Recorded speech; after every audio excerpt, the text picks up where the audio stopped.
ที่เปิ่งของหมู่เฮาต่างหลายขอกราบไหว้สาบุญญาปรมีธรรมท่านอาจารย์ท่านพระครูอภิวัฒนวิกรมผู้อำนวยการสถานีวิทยุมวลชนคลื่นสีขาวเพื่อชาวประชาเจ้าอาวาสวัดปากตังเจริญผู้ดำเนินรายการเสียงธรรมแสงอรุณและรายการอู้จ่าภาษาธรรมพร้อมไปด้วยตังท่านครูบาอาจารย์พระสงฆ์องค์เนนทุกรูปทุกองค์ด้วยความเคารพอย่างสูงสุดยิ่งครับผมสวัสดีเจเจแล้วก็ขอแสดงความนับถือลุงแหนนเฮาตัวเน้อพร้อมกันนี้ขอเจริญปอนยังคณะสัทธาญาติโยมศรัทธาสาธุชนคนดีเฮาทุกท่านวันนี้รายการสารธรรมยามบ่ายยามแรงช่วงของธรรมะเพื่อชุมชนก็มาปะศรัทธาญาติโยมเหมือนเช่นเคยหลังจากที่ห่างหายไปสัปดาห์หนึ่งอังคารหนึ่งด้วยว่าสัปดาห์ที่แล้วเจ้าหน้าที่เจบัดได้อยู่ก็เลยบัดได้จัดกันสักกำโมฆะไปจริงวันนั้นอาตมาก็ลืมคิงไปอาตมาก็ถ้าอาตมายิงตรงไปที่104ก็ได้นะวันหน้าอาตมาก็ซ้ำมาเป็นไข้ตัววันนั้นนะอาตมาก็ซ้ำมาเป็นไข้ตัวก็ทำให้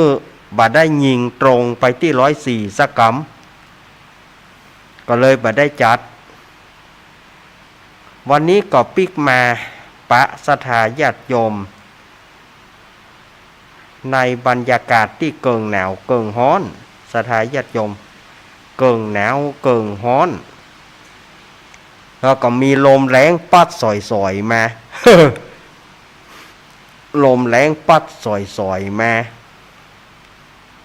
เป็นสัญญาณว่าหน้าแรงเต็มตัวละ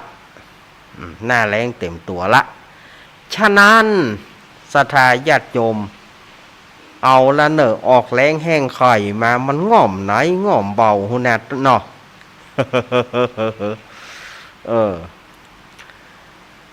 รายการนี้ก็จะมาปะกันเป็นประจำกุวันอังคารโดยมีตนตัวอาตมาภาพเก้ากับผมสมณเณรรักปัญโยนานวัดสันเมืองตำบลหนองล่องอำเภอเวียงหนองล่องจังหวัดลำพูนเป็นผู้นั่งอู้นั่งจ๋าเป็นผู้ดำเนินรายการตั้งสถานีวิทยุคลื่นพระพุทธศาสนาการศึกษาและวัฒนธรรม104.50 วัดฝ่ายหินตำบลสุเทพอำเภอเมืองจังหวัดเชียงใหม่โดยเมตตาธรรมของท่านอาจารย์ท่านพระครูสมุวิสุวัฒน์วรกิจโจสถานีวิทยุวัดพระบาทอุดมน้ำบ่อสาวาตำบลเวียงอำเภอฝางจังหวัดเชียงใหม่ 100.25 เมกะเฮิรตซ์โดยเมตตาธรรมของพระเดชพระคุณหลวงพ่อสุจิตตานุรักษ์ด็อกเตอร์ท่านอาจารย์จำเริญโชติธรรมโมและก็ตุกปีสุเทพสถานีวิทยุมนต์เสียงธรรม 106.25 เมกะเฮิรตซ์ตั้งอยู่วัดบุพารามตำบลจ้างเขิงอำเภอแม่แจ่มจังหวัดเชียงใหม่โดยเมตตาธรรมของพระเดชพระคุณหลวงพ่อมงคลวิสิทธิ์ แล้วก็ท่านปรัตน์อุทัยสองอุทัยสถานีวิทยุบ้านทุ่งเรดิโอ 89.50 เมกะเฮิรตซ์โดยการถวายเวลาของพ่ออุดมแม่เทียมวันพุทธวงศ์สถานีวิทยุวัดศรีปันเงินเรดิโออำเภอสันปะตองสถานีวิทยุแม่วางเรดิโออำเภอแม่วางสถานีวิทยุบ้านแป้นเรดิโอบ้านแป้นอำเภอเมืองจังหวัดลำพูนแล้วก็สถานีวิทยุวัดบุญยวาสวิหารจังหวัดลำปาง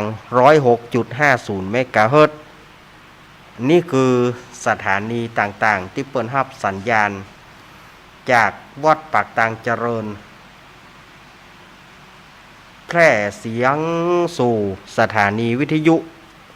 ที่ท่านรับฟังอยู่ทุกที่ทุกทางที่อาตมาภาพได้อู้มาตามนี้เนาะมาปะกันวันนี้เป็นวันอังคารที่20 กุมภาพันธ์พุทธศักราช 2567 เดือน 5 เหนือเดือน 3 ใต้ออกมานี่ 11 ค่ำก็เหลือเวลาแถมตะใดสถานญาติโยมก็เหลือเวลาแถมบักกี่วันก็จะเป็นวันสำคัญของพุทธศาสนาของเฮานั่นก็คือวันมาฆบูชาซึ่งเป็นวันสำคัญแห่งพุทธศาสนาเป็นวันสำคัญของชาวพุทธเฮาศรัทธาญาติโยมก็จะไปละไปลืมเน้อวันมาฆบูชาเนาะไปทำบุญตักบาตรงดเว้นอบายมุขต่างๆรักษาศีลเมตตาภาวนาค่ำมาก็ไปสวดมนต์ไหว้พระสวดมนต์เวียนเทียนศรัทธาญาติโยมก็ไปห่วมไปหามกันเนาะ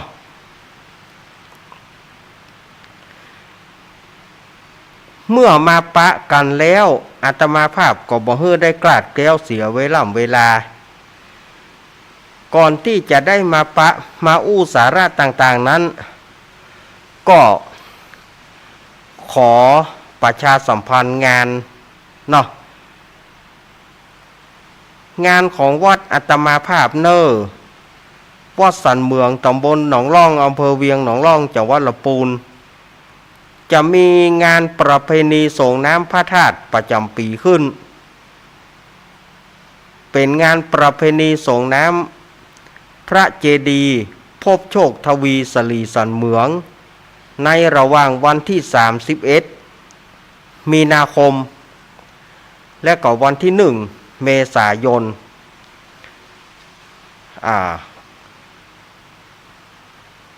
สำหรับวันที่31 มีนาคมตรงกับวันอาทิตย์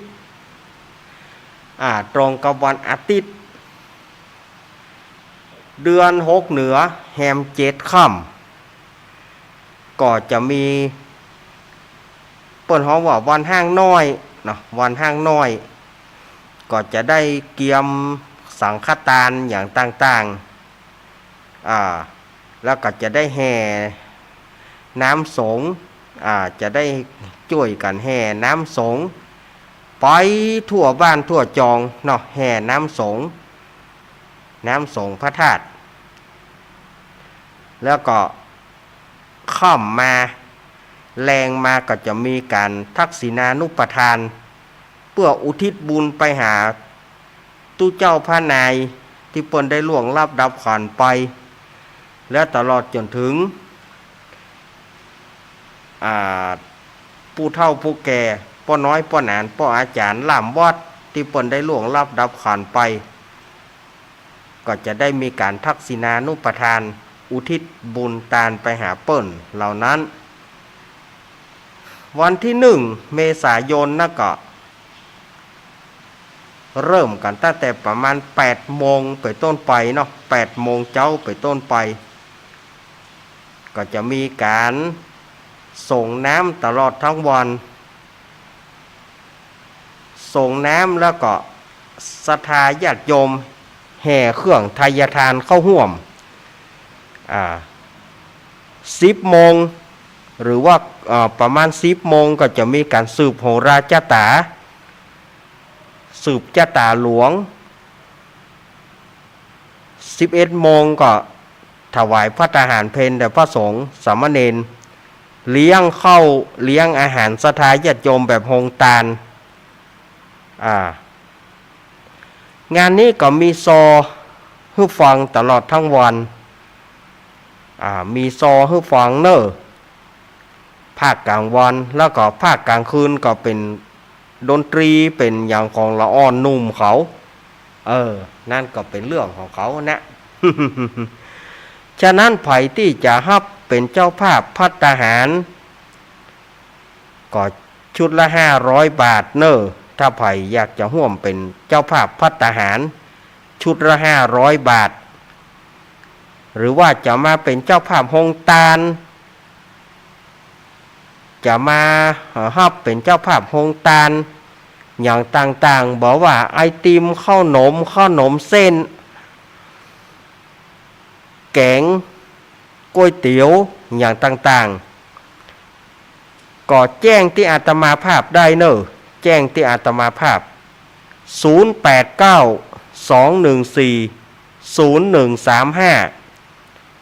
0892140135แล้วก็0837611775 0837611775อันนี้ก็ถ้าว่าไผจะร่วมกับอาตมาหรือว่าจะรับสังฆทานก็ได้เนอะสังฆทานชุดละ300 บาทสังฆทานนะชุดละ300 บาทอันนี้ก็ถ้าศรัทธาญาติโยมอยากจะร่วมก็น้อมเจริญปอนเนอะแจ้งกับอาตมาภาพหลังไมค์เนาะแจ้งอาตมาภาพว่าบัดเดี๋ยวนี้จะรับสั่งเนอะให้นะ300 บาทอาตมาก็จะได้ชื่อนามคือกับศรัทธาญาติโยมก้องอินก้องพรมก้องถึงเตวบุตรเทวดาเปิ่นได้รับหูศรัทธาญาติโยมว่านี่ก็คือการงานอาตมาจะรับไปเรื่อยๆเนอะจนถึงวันที่30 มีนาคมอาตมาจะรับตึก30 มีนาตะนะสำหรับฝ่ายที่จะเป็นเจ้าภาพสังฆทานตาได้ก็ได้หอมกันมา4 คน5 คนเข้าสังหรือว่าจะรับคนเดียวก็ได้เนาะนี่ก็ไปร่วมกินร่วมทานกันเนอะที่วัดอาตมาภาพเนาะภายไข่หานกันภายไข่ไปอู้ไปจ๋าภายไข่ไปปะไปปบกันก็น้อมเจริญปอนไปร่วมงานเมื่อปีก่อนนั้นเมื่อปีก่อนนั้นมันตรงปีใหม่ตรงสงกรานต์ศรัทธาญาติโยมเหยพี่น้องศรัทธาญาติโยมต่างบ้านต่างจองรวมถึงศรัทธาวัดอาตมาก็เดือดร้อนกันว่าไปเอากวมปีใหม่นี่แน่มันไปมีคนมาแล้วก็ฮอดเท่าจะเอาตู้เจ้ามาทำพิธีก็บ่มีตู้เจ้าแถมละตู้เจ้าเปิ้นบ่ว่างกันเหตุเปิ้นบ่ว่างก็เนื่องด้วยว่ามันติดปีใหม่ศรัทธาญาติโยมติดปีใหม่เมืองนี่นะฉะนั้นก็เลื่อนมาเป็นวันที่1 เมษายนเนาะงานนี้ก็ศรัทธาญาติโยมฝ่ายจะฮับโฮงตาลฝ่ายจะฮับสังฆทานอย่าได้กระแจ้งกับอาตมาได้เนอะอาตมาจะฮับไปถึงวันที่30 มีนาคมตอนเพราะว่า31ก็จะได้ลงตัวกันเรียบร้อยละ31ก็จะได้มีการกะเกียมแล้วก็ทักษิณานุปทานกันเนาะงานนี้ก็อาตมาจะได้เหนื่อยแถมแล้วนะ การจัดรายการก็อาจจะกระท่อนกระแท่นหรือว่าบางทีอาจจะบ่ได้มาจัดช่วงใกล้ๆงานการอย่างการนี่นะเนาะปีนี้อาตมาแย่ศรัทธาญาติโยมปีนี้มันเนื่องด้วยงานตังวัดก็มีแล้วก็โยมแม่อาตมาบ่สบายตัวมันมีปัญหาหลายอย่างปีนี้มาลุมเล้าจิตลุมเล้าใจเนาะโยมแม่ก็บ่สบายก็ต้องเฝ้ากัน ต้องเฝ้ากันอย่างเงี้ย ก็ลูกเต้าก็พัดเปลี่ยนหมุนเวียนกันไปพอไปเฝ้าเปิ่นอายุนักแล้วเนาะอายุเปิ่นก็90เข้าปีนี้90เข้าปีนี้ละแม่ของอาตมาภาพเนาะเอาละสดาญาติโยมเมื่อมาปะกันแล้วเรื่องของวันมาฆบูชาอาตมาก็ว่าไปแล้วนะว่าไปละไปเมื่อสัปดาห์ก่อนมาละเรื่องของวันมาฆบูชาใกล้เข้ามาแล้วแฮม2-3 วันแฮม2-3 วันก็จะเป็นวันสำคัญละศรัทธาญาติโยมก็จะไปลืมไปร่วมทำบุญตักบาตรข้าวสารอาหารแห้งต่างๆข้าวสารอาหารแห้งไปร่วมทำบุญตักบาตรข้าวต้มขนมค่ำมาก็ไปเวียนเทียนนั่งสมาธิภาวนาสวดมนต์ไหว้พระทำวัดแล้วก็ไปเวียนเทียนรอบโบสถ์รอบพระธาตุเจดีย์รอบต้นไม้สลีมหาโพธิเนี่ยมันก็จะได้อย่างเนาะจะได้กลับไปร่วมกันงานมาฆบูชาเนาะ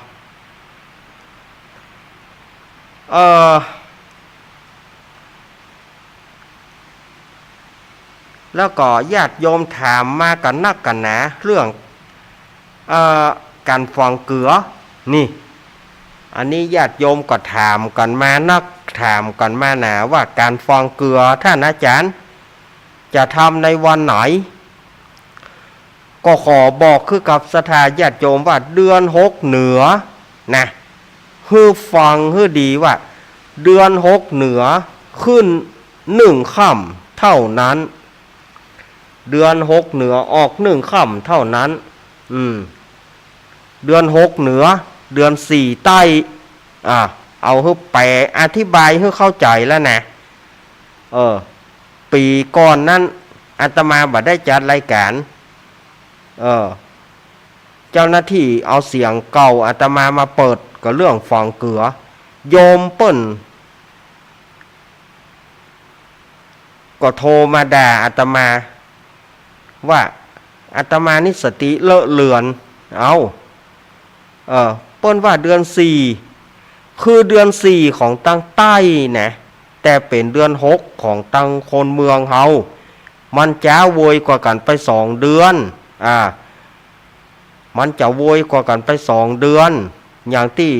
ตั้งเหนือเฮานี่บัดเดี๋ยวนี้เดือน5ตั้งใต้เปิ้นเป็นเดือน3ญาติโยมต้องเข้าใจอย่างนะอย่างเดือน6ออก1ค่ำบ้านเฮาห้องเดือน6แต่ว่าตั้งภาคกลางตั้งใต้เปิ้นเฮาว่าเดือน4มันเป็นอย่างญาติโยมจะฟังแล้วเพื่อเข้าใจกันดีๆจะไปนับได้นับด่าอาตมาเตื้อ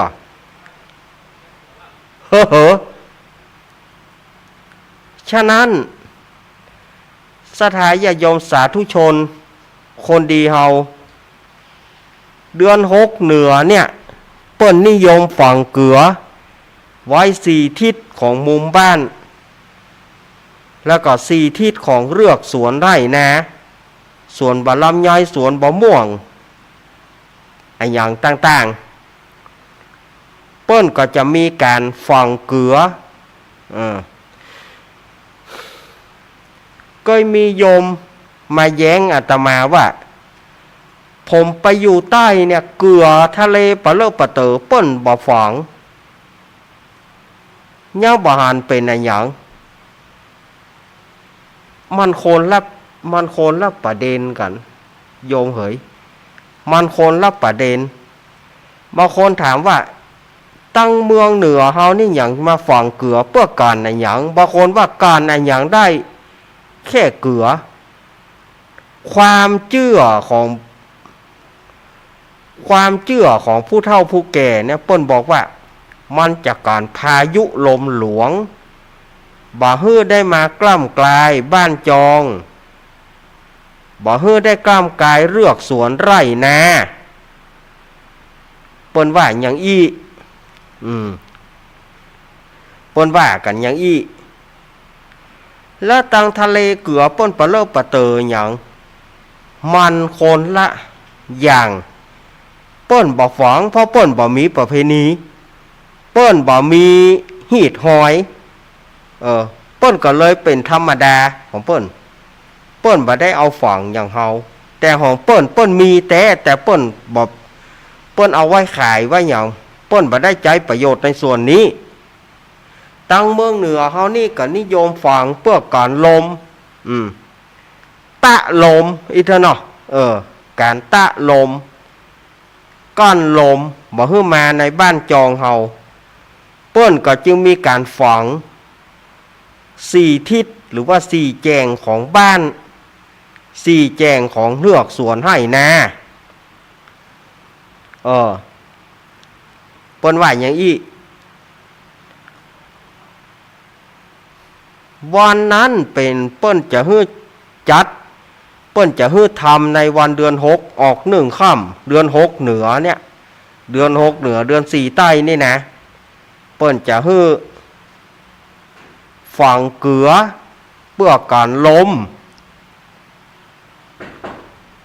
แต่ไผจะเชื่อหรือบ่เชื่อนั้นอาตมาก็ห้ามไผบ่ได้ผมบ่เชื่อรู้ก็บ่มีไผที่จะห้ามต้านโยมได้มันเป็นสิทธิส่วนบุคคลแต่ที่อาตมาเอามากุปีนั่นก็เพราะว่าโยมขอมาโยมขอมาอาตมาภาพก็จึงเอามาโยมขอมาก็จัดคือบางคนนั้นไปทำเอาพ่องปอเดือนแฮมละเจนจะมาถามพองเกลือก็อาตมาโอ้เปิ้นไปถึงไหนล่ะเปิ้นฮื้อเดือน6ออก1ค่ำเท่านั้นเต้าอันเปิ้นฮื้อทำเฉพาะเดือน6ออก1ค่ำเต้าอันจะไปเลทวันอื่นมันบ่ใจหีดใจหอยจะไปเลทเอาวันอื่นบ่ได้มันจะคืดกาอาจารย์มันก็บ่คืดเก่ามันบ่ดีกาอาจารย์มันก็บ่ใจว่ามันบ่ดีเก่าแต่ป้ออุ้ยแม่มอนเฮาครูบาอาจารย์เฮาเปิ้นฮื้อทำในเฉพาะวันนั้นเพราะว่าช่วงเดือน6เนี่ยมันจะมีพายุลมหลวงจะมีบะเฮ็บอย่างตกบาดเดียวนี่มันไปเลยนะอย่างเมื่อใดเนี่ยตั้งกำแพงเพชรนี่ยังบ่ถึงเดือน6เด้อบะเฮ็บลงแก่นเต้าบะนาวตั้งคลองขุงตั้งกำแพงเพชรอย่างนี้นะเมื่อแต่ว่าวันซืนนี่นะเล่นบะเฮ็บแก่นบะเล่น โอ้ถ้าบะเฮ็บมาในตอนนี้เนาะเจ้าสวนบะลำย่อยเจ้าสวนบ่ม่วงทั้งหลายถ้ามันมาตอนนี้แล้วก็บอกได้คำเดียวว่าดานะโดยเฉพาะอย่างยิ่งบะเต้านี่แล้วขี้ตกถ้ามันมาบะเดียวนี่แต่ว่าตังเปิ้นสมมามันเป็นกล้วยเนาะกล้วยไข่แต่มันก็เสียนั่นนะอันนี้เปิ้นการฮื้อว่าการล้มหลวงการบะเฮ็บการอย่างต่างๆในเมืองเหนือเฮาเปิ้นจะนิยมอย่างอี้เปิ้นจึงมีการฝังเกลือไว้4ทิศ4แจงมุมบ้านเฉพาะเดือน6เหนือขึ้น1ค่ำเท่านั้นอีหยังอาตมาถึงย้ำไว้เท่านั้นก็เพราะว่าโยมดื้อบางคนไปทำ2ค่ำ3ค่ำก็ได้หรอบางทีเอาชื่อเขาไปขายเน้นลากบอกว่า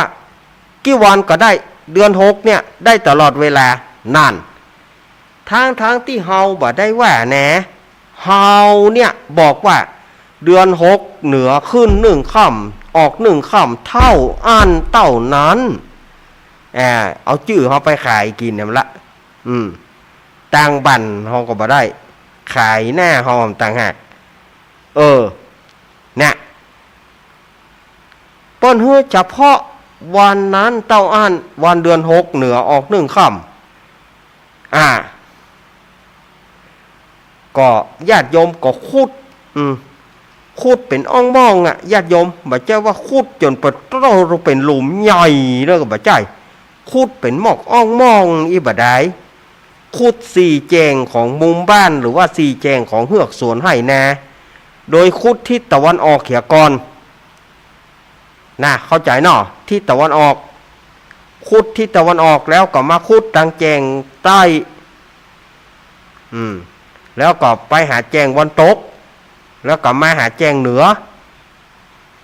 เมื่อขุดแล้วญาติโยมก็แปลงเกลือมา4 กำเกลือป่นได้ก็อาจารย์ก็ได้หมดค่ะเนี่ยมันเป็นเกลือจะเป็นเกลือเม็ดเกลือป่นได้ทั้งนั้นได้ทั้งนั้นค่ะแนว่ามันเป็นเกลือเด้อเขาจะจอกกะว่าจะเอาใส่ตึงกำก็แล้วแต่เปิดมาได้แฮมไว้ เนาะ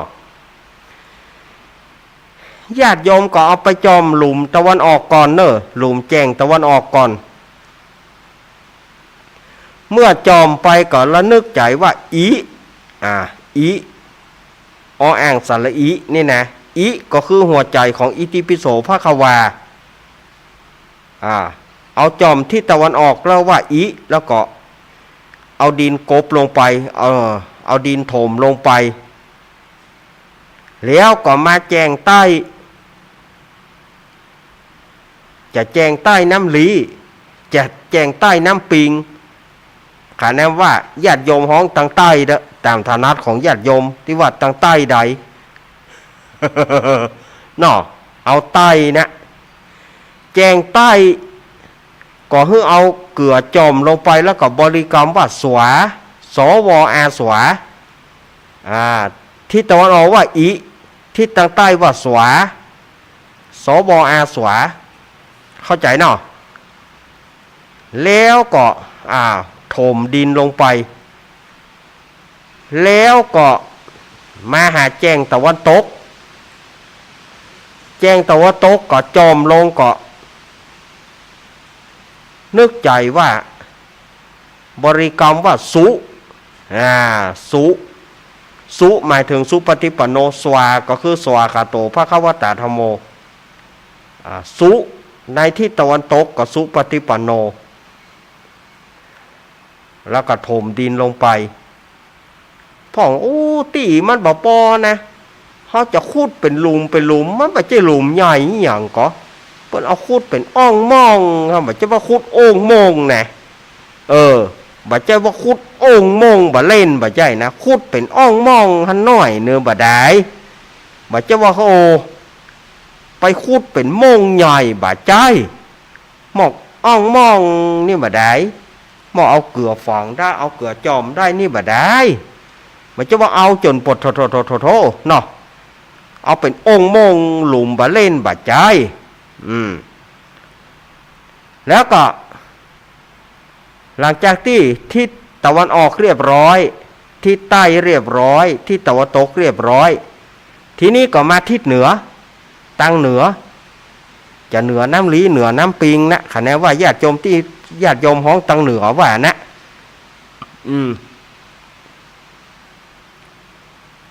ก็อันนี้เอาเกลือจอมไปกับบริกรรมรวดเดียวเลยอิสวาสุแล้วก็ถมดินลงไปเรียบร้อยโรงเรียนไทยสำหรับการฝังเกลือสำหรับการฝังเกลือญาติโยมก็เข้าใจแล้วเนาะ อันนี้เปิ้นเอาก่อนลมหลวงนะส่วนว่าจะกินผักขี้เหล็กกินผักขี้เหล็กเมื่อใดท่านอาจารย์ ที่ว่าเทวดาจะเอายาปฏิชีวนะมาใส่ในต้นผักขี้เหล็กเดือน6เปงหรือว่าเพนเดือน4เดือน6เปงนั่นนะเดือน6เปงนั้นเปิ้นว่าเทวดาจะเอายาปฏิชีวนะยาติบเนาะเอายาติบเข้ามาใส่ไว้ในต้นผักขี้เหล็กแล้วก็เฮาก็ต้องไปเก็บเจ้าวันพระนะเจ้าวันเดือนเปงนะเท่านั้นเหมือนกันเท่านั้นญาติโยมเจ้าพ่อหัวใสไปเก็บเพียก่อนเก็บมาแล้วเอาใส่ตู้เย็นแล้วพอถึงวันนั้นเอามาลวกกินมันไม่มีความหมายมันไม่มีความหมายเจ้าพ่อนี่หัวใสหาว่าเน้นรักเป็นคนบอกเจ้าพ่อกินเหี่ยเดือน5เปงโหไปกินอย่าเตื้อกินนะเอาแล้วไปเอาครูเอาบาที่ไหนมาเปิ้นว่าเดือน5เปงไปเอาให้อันหะเหมาะแต่ตังเฮาเนี่ยถือว่าเดือน6เปงเปิ้นว่าเทวดาจะเอายาปฏิชีวนะยาติบยาจานมาใส่ไว้กับต้นผักขี้เหล็กแล้วก็ให้เฮาไปเก็บมากินในวันนั้นได้วันเดียวที่เป็นยายังบ่ได้กินบ่มักเสี่ยงตี้ก็ไปลอดต้นมันนี่ นี่มันเป็นอย่างอี้สะพ่องหัวใส่ไปเก็บใส่ตู้เย็นไว้เก็บใส่ตู้เย็นพอถึงวันเดือนเปงมาเอามาลวกมันก็เป็นพักลวกธรรมดาไปเหี่ยกับโยมเขาเล่นหัวใส่ไปเอาที่ไหนมาก็บ่ฮู้ไปเก็บเหี่ยก่อนเปิ้นเฮือเก็บในวันนั้นแล้วลวกกินในวันนั้นจะเอาลวกเอายำเอาหยังก็ตามในวันเดือน6เปงนั้นเท่านั้น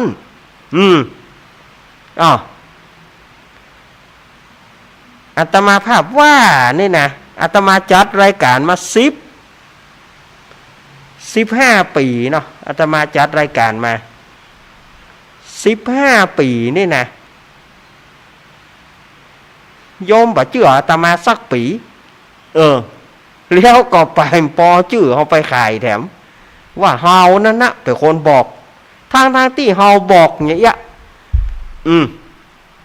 ทางที่เฮาบอกอย่างเงี้ยว่าเอากินผักขี้เหล็กในวันเดือน6เปงมันจะเป็นยา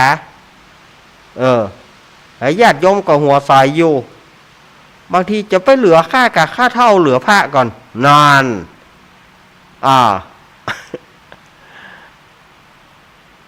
จะไปเหลือกับเปิ้นกินอย่าได้จะไปตากเปิ้นหยังสามว่าด่าเฮาแถมแล้ว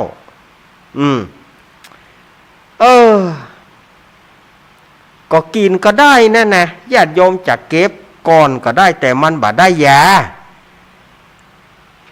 เก็บก่อนเอามากินก่อนเก็บก่อนแล้วเอามากินวันนั้นก็มันจะไปมีอย่างก็มันบ่ใช่ยาเทวดาเปิ้นบ่ได้เอายามาใส่ที่ต้นผักนั้น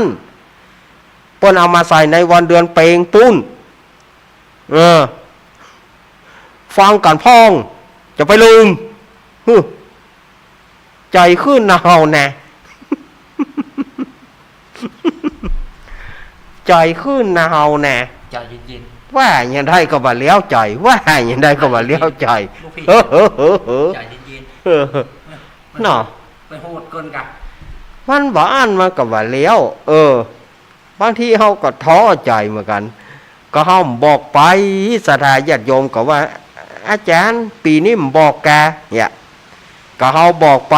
ศรัทธาญาติโยมก็บ่ค่อยฟังเฮาเหียเนาะแล้วแต่ไผแต่มันเต้อเนอะแล้วปีนี้บ่โจมเรื่องปีใหม่กะท่านอาจารย์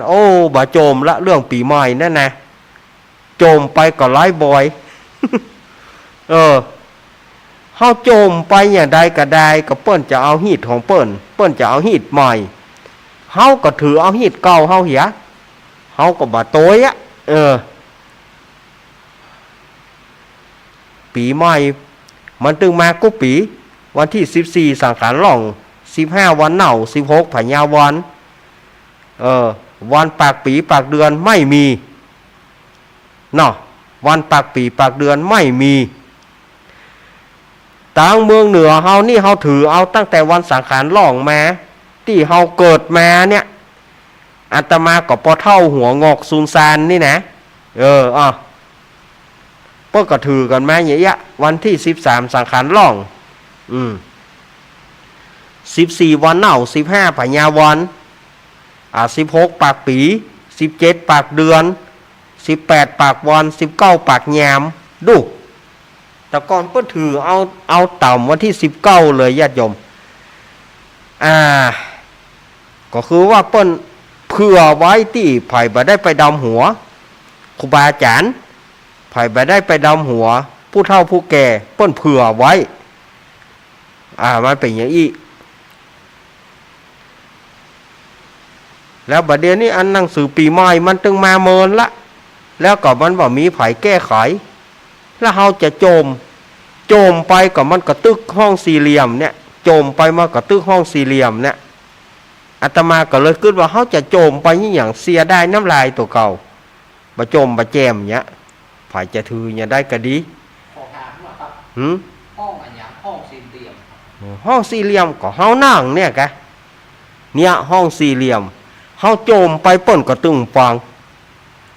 เฮาจะโจมไปอย่างเฮาโจมไปก็บ่ได้เรื่องได้ราวอย่างเฮาก็เลยบ่โจมละเฮาโจมมาหลายปีปรากฏว่ามันก็ยังเก่าเฮาโจมมาเมื่อใดมันก็ยังเก่าก็เฮาจะไปโจมมันหยังเสียดายแฮงอู้ เสียดายแฮงอู้เสียดายน้ำลายตัวเก่าบ่โจมดีกว่ามันจะเป็นอย่างมันจะเป็นเลขเอกเลขโทอย่างก็ตามเรื่องเตอะเฮาว่าวันศีลหลายวันซ้ำดีวันปีใหม่นี่นะวันห่อหลายวันซ้ำดีดูตั้งกินห่อนึ่งดูตั้งกินลาบ น่อดูตั้งกินลาบหรือว่าจะมีตานขันเข้า2วันซ้ำดีมันบัดได้ไปเตอวันเดียวครัวมันบัดได้ไปเตอน้ำมันบัดได้นองวันเดียวก็ซ้ำดีซ้ำดีมาก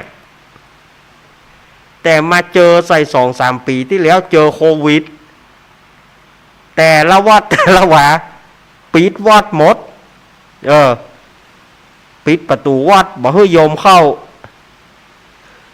โยมกำจ้างเนี่ยได้เอาไปตามโต๊ะไว้ตามโต๊ะต่อยประตูท่านขออย่าเขาเป็นนักโทษ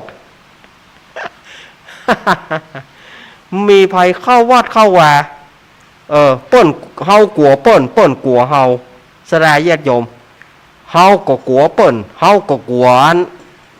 เปิ้นเอาไข้มาติดเฮาเปิ้นก็กลัวติดไข้จากเฮาเหมือนกันเฮาก็กลัวเปิ้นก็กลัวเฮาใน 2-3 ปีที่ผ่านมาปีแรกๆซ้ำหายภัยบ่ได้เข้าวัดเลยศรัทธาญาติโยมว่าน่าอินดูก่อปีนั้นอาตมาภาพจะจัดงานประเพณีไปได้จัดได้เจ็ดอย่างสักกรรมบ่มีคนเข้ามาเอาครัวตามเหี่ยตู้เจ้าปอนตัวก้นบางวัดบางวาตู้เจ้าได้เปิดเครื่องตามสายปุ้นเปิดเครื่องตามสายให้ญาติโยมฟังโยมจักตานหาผอยเอาเนยเอาขันเข้าไปตามฮะนะตู้เจ้าเปิดเครื่องตามสาย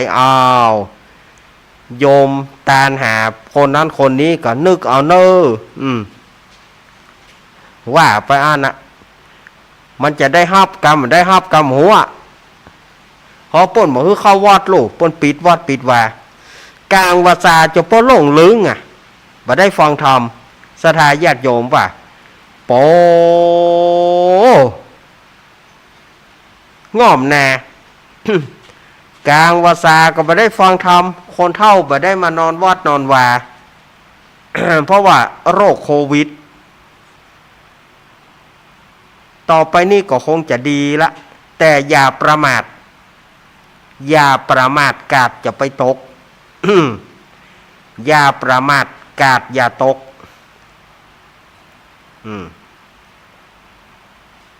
อาตมาเจอก๊อกตัวมาละ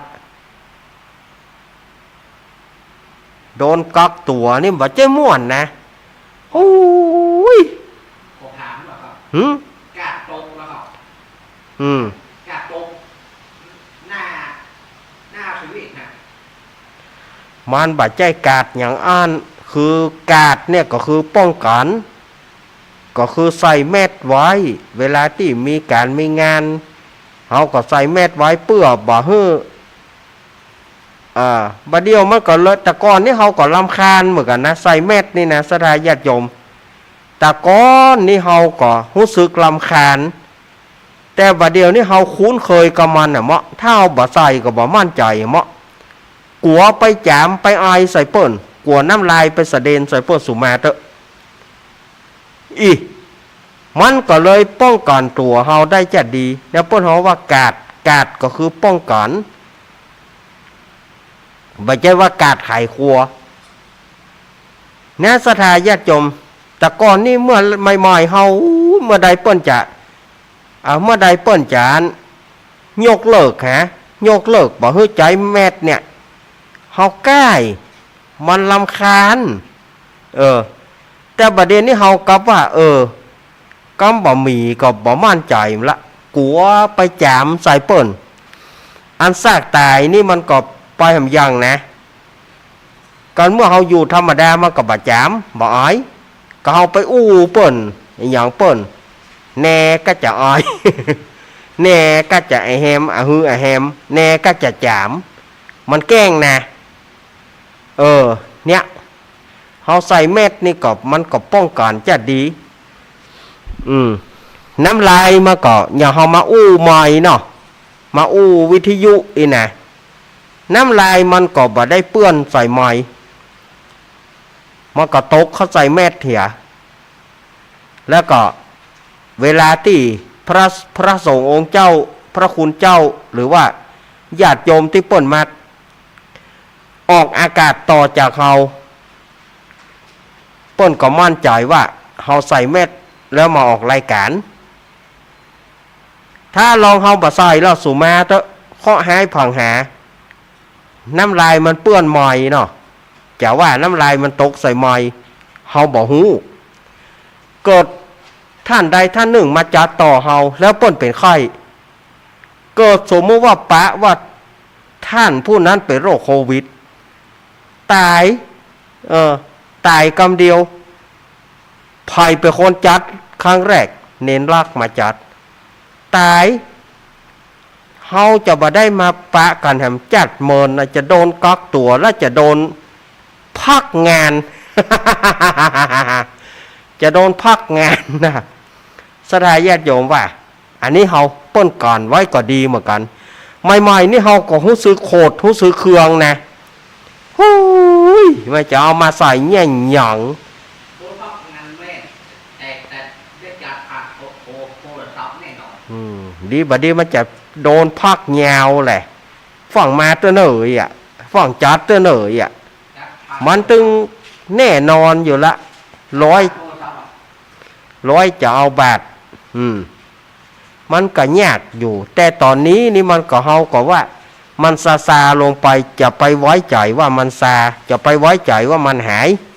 เมื่อสักเดือนที่แล้วก็รู้สึกว่าปิกมาแถมแล้วก็เพราะว่าคนเฮาเนี่ยลืมคนเมืองเขาว่าลาสาหรือว่าลาเซอคนเมืองเฮานี่มันชอบลาสาประมาทลาสาว่ามันหายละบ่ใจบ่เอาอย่าเวลาเป็นมาเอาละตะก้อนกักตัวเท่าใดสถาญาติโยมตะก้อนกักตัวเดือนหนึ่ง ถ้าไผ่จะไปจะมากักตัวเดือนหนึ่งนะ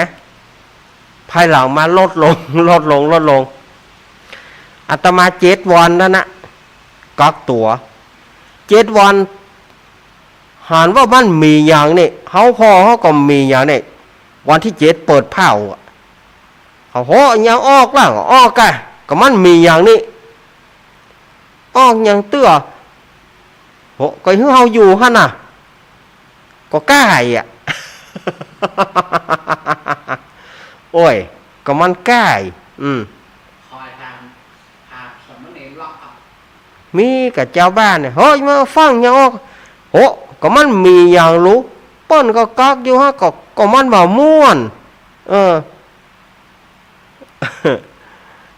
วันเฮาออกเลยพอละก็ภาระหน้าที่อันอย่างเฮาก็มีภาระหน้าที่เฮาก็มีกับบ่ได้มาอย่างวิทยุที่เฮาจัดก็เงียบไปตอนนั้นเงียบกันไปแล้วมาโดนเคอร์ฟิวเคอร์เฟลแถมสถานญาติโยมช่วงติดเคอร์ฟิวเคอร์เฟลแถมยังยุ่ง4 ทุ่มก่อน4 ทุ่มต้องปิกถ้า4 ทุ่มไปจะติดเคอร์ฟิวไปไหนมันได้อาตมาภาพโดนพักงานไปเลยเกือบ3 เดือนนะช่วงที่โควิดมาใหม่ๆนี่บ่ได้จัดรายการนะให้หยังเคอร์ฟิวละอ่อนฮบกินขนมละอ่อนฮบกินขนมให้งอแง่ๆเพราะมันเคยไปเซเว่นเด็กดื่นกลางคืนเปิ้นบอกให้มันไปนะเพราะว่าเปิ้นบอกให้ไปเปิ้นติดเคอร์ฟิวละอ่อนให้งอแง่ๆญาติโยมว่ามันได้กินขนมเซเว่นนะแล้วก็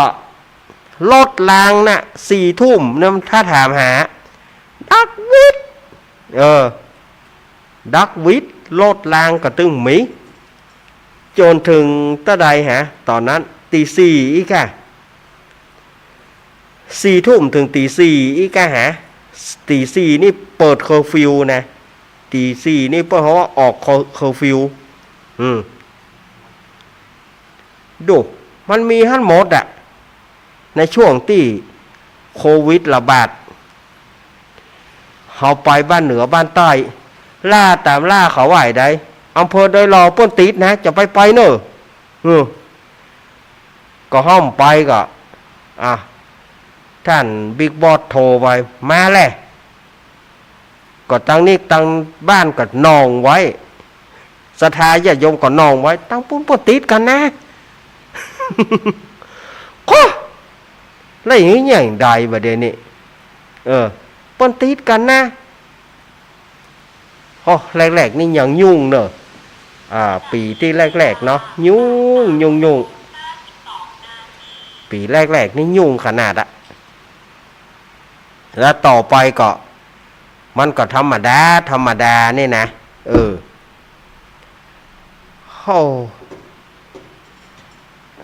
การกักตัวซะพ่องก็กักก็ไม่เป็นหยังของกินพวกก็ฮื้อฟรีๆไปคิดอย่างนั้นคิดหากำไรได้คิดหาตังได้อย่างนี้แต่บอกฮู้ว่ามันม่วนก่อนล่ะซะพ่องนี่เขาค่อยเป็นเขาค่อยปะแหมนะอย่างเข้าก็บ่ต้องซื้อของกินก็บ่ต้องซื้อเขาเตือนมาห้อยตึงยิงตั้งอย่างไปหันแกได้อย่างนี้อาตมาบอกคอยลูกอาตมาว่าทรมาน7 วันนี่นะมันยิ่งกว่าอยู่คอก3 เดือนกันศรัทธาญาติโยมเชื่อก่อเฮากักตัว7 วันนี่นะ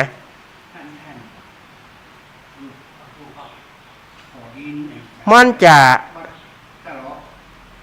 เป็นไปว่าไปอยู่กักตัวนี่เหมือนกับว่าได้เป็นเดือนปลายพวกนั้นทรมานคนเอาอย่ามาฮื้อก่อนกลัวเฮาอาตมาก็เลยสั่งไว้เลยว่าปี่น้องๆกันช่วงที่อาตมากักตัว บ่ฮื้อปี่ฮื้อไอ้บ่ฮื้อไผเข้าไปสักคนนะเฮาอยู่คนเดียวเฮาสวดมนต์ภาวนาคนเดียวเฮาถึงเวลาก็มินิเนอร์เนี่ยหมอเฮาเป็นนักโทษ เนาะ อันนี้เอาขี้เก่ามาอู้กันนะขาซื้อว่าคนเฒ่านี่ซ้อหาขี้เก่ามาอู้ก็มากระแตนั่นนะคนเฒ่าซ้อหาเรื่องเก่ามาอู้เรื่องใหม่มันตึงหมี อันตึงเรื่องใหม่ตึงหมีเรื่องขี้เก่านั่นนะเอามาอู้ถ้าเฮาบ่อู้แล้วไผจะอู้อ๋อสถาญาติโยมว่าวันหนึ่งอาตมาล่วงลับดับขันไปหรอเขาจะไปหันว่าผีตายในลักนั่นกะเหมือนตู้ลุงทองนะกันใหม่ๆนี่มันยังที่เฮาอู้เป็นนี่นะบ่มีภัยหันประโยชน์เลยเหมือนพระครูศพซับนะกันอันนั้นเปิ้นบ่ใจตายเตื้อเปิ้นบ่ใจเสียเตื้อเปิ้นมีอยู่เหมือนพระครูศพซับอู้เนี่ยเก่าเปิ้นนะนั่นแหละคนเฮานี่บางทีจะไปหารฆ่าก็ต่อเมื่อตายครูบาอาจารย์เหมือนกันครูบาอาจารย์ปลูกฝังลูกศิษย์ลูกหาเนี่ยญาติโยมเชื่อก็ไม่นี่มันจังเฮาขนาดอะถ้าเฮาเป็นครูบาอาจารย์มันจะว่าดีเฮาพอตายแล้วแต่งให้บ่มีอาจารย์วันนี้บ่มีพ่อครูวันนี้ก็บ่มีผมวันนี้ให้หยังกูเมื่อคืนวันฮือก็ได้คืนมานะ หน่อให้มันก็กลัวคืนแก้เรื่องอย่าให้คืนมาหรอตายไปขอเจ๋หงเย็นปุ่นเขาเข้าไม่ได้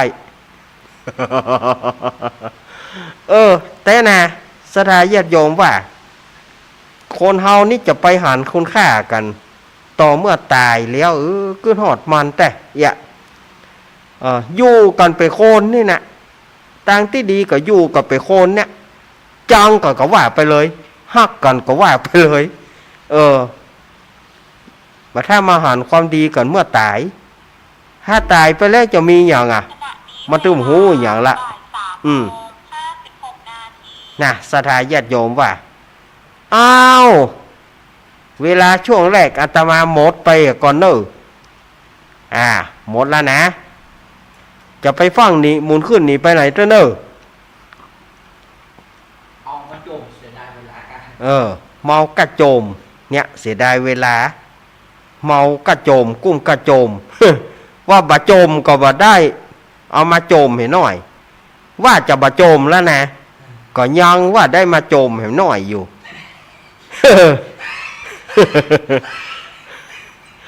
เนี่ยว่าก็บ่ดีบอกว่าก็บ่ดีอันยังว่าเดียวนี่อันยังว่าเดียวนี่จะได้มอดแต่กะเจนี่นะอ้าวเวลาช่วงแรกอาตมาหมดก็เดี๋ยวอาตมาพักยกก่อนก็เดี๋ยวปากันช่วง4 โมงเนอะจะไปไหนเตอเนอะเจริญปอน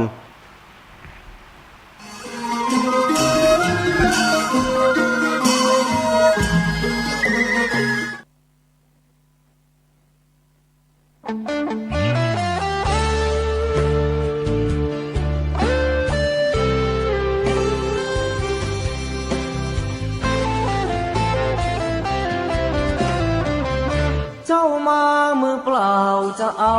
อะไรเมื่อตอนเจ้าไปเจ้าก็ไปมือเปล่าเช่นกันชื่อเสียงหยดลาบหาบเอาไปไม่ได้สักอันแล้วใหญ่ยื้อแย่งแข่งขันก็ป่วยกันฆ่าฟันตัดรอน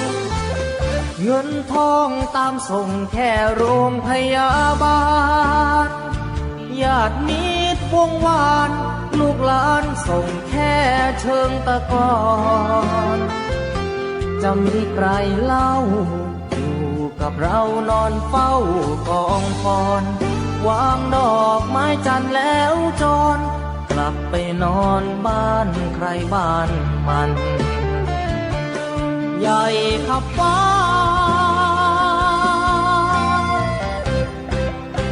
แต่ยังเล็กกว่าฟ้าลงตึกโตโอทง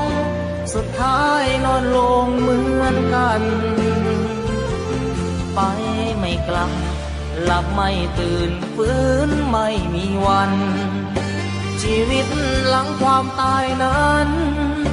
นรกสวรรค์ยังรอบาปบุญดีชั่วติดตัวเมื่อตายเงินทองมากมายคนเอาไปไม่ได้หรอกน้อร่างนอนแน่นิ่งไม่ไหว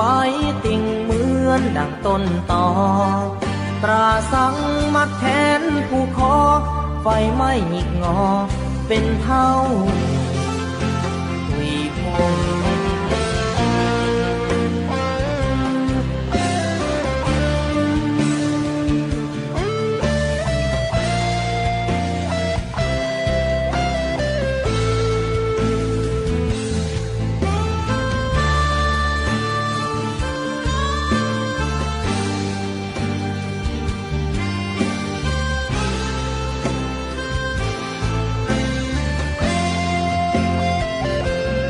ใหญ่ขับฟ้า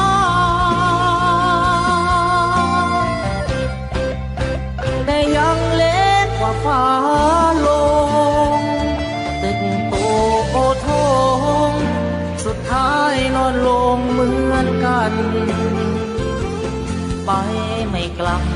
หลับไม่ตื่นฟื้นไม่มีวันชีวิตหลังความตายนั้นนรกสวรรค์ยังรอบาปบุญดีชั่วติดตัวเมื่อตายเงินทองมากมายคนเอาไปไม่ได้หรอกน้อร่างนอนแน่นิ่งไม่ไหวติ่งเหมือนดังต้นตอตราสังมัดแขนผู้คอไฟไม่หงิกงอเป็นเท่าขุยผง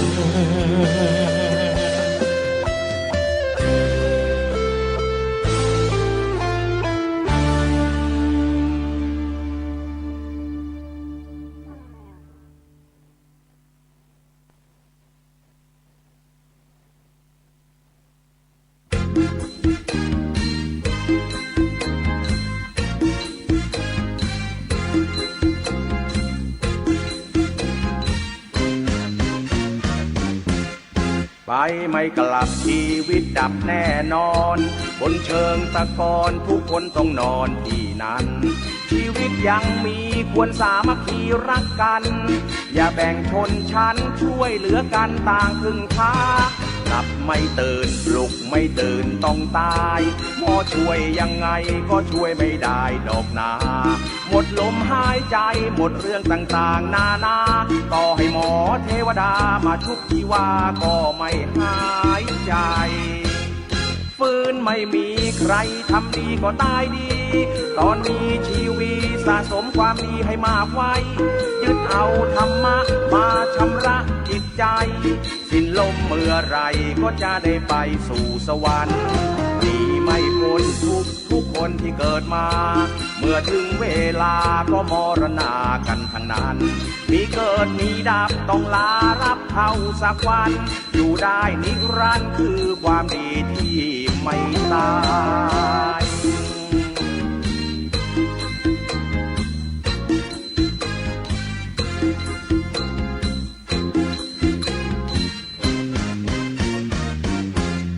ฟื้นไม่มีใครทำดีก็ตายดีตอนนี้ชีวิตสะสมความดีให้มากไว้ยึดเอาธรรมะมาชำระจิตใจสิ้นลมเมื่อไรก็จะได้ไปสู่สวรรค์ดีไม่พ้นทุกคนที่เกิดมาเมื่อถึงเวลาก็มรณากันทั้งนั้นมีเกิดมีดับต้องลาลับเท่าสักวันอยู่ได้นิรันดร์คือความดีที่ ไม่ตาย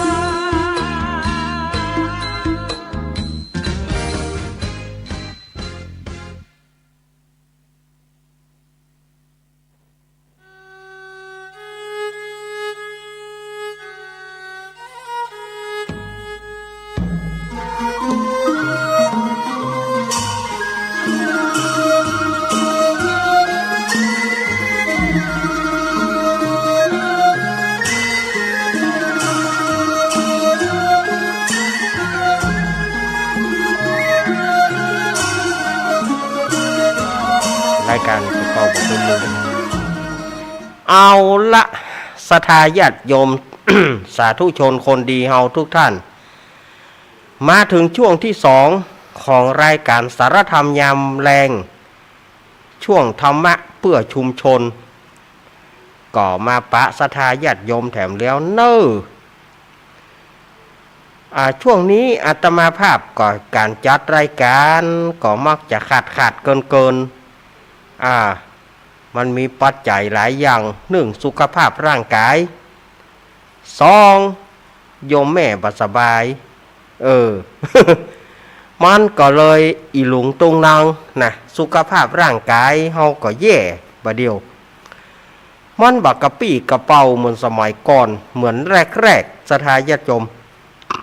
เพราะว่าหยังเอาก็เอาเข้านี่นะอายุเข้า50ไปนี่มัน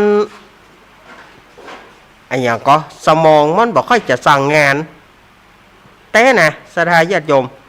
สมองบ่ค่อยจะสั่งงานตึงวันนี่เข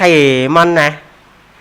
บ่เจ้าว่ามันสั่งเฮานะเฮาได้สั่งมันนะมาเดียวนะเรื่องสมองนี่นะแต่ก่อนนี่สมองสั่งเฮาฮึกึดฮึทำอย่างอันฮึอย่างอันเนี่ยบัดเดียวนี่กลายเป็นเฮาเนี่ยตัวเฮาต้องสั่งมันน่ะมันบ่ค่อยพักดันให้เฮาเนาะได้มามาจากศรัทธาญาติโยมเหี่ยก่อนนิทานยังบ่ได้สักเรื่องเท่านะ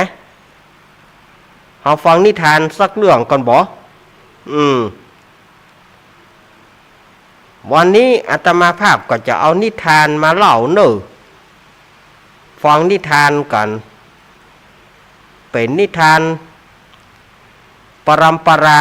เป็นนิทานที่เปิ้นเล่าสืบกันมาเป็นนิทานนิยายเปิ้นเล่าสืบกันมาตั้งบ่ลุกกุกุยตั้งแต่เจนเปิ้นฮ้องว่าเจนกะเจนยะ อันนี้ก็เสือขอปอนนะเรื่องนี้นะ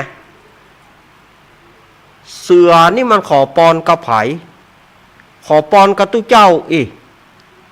ฟังก่อนฟังแย้งอาตมาเตื้อ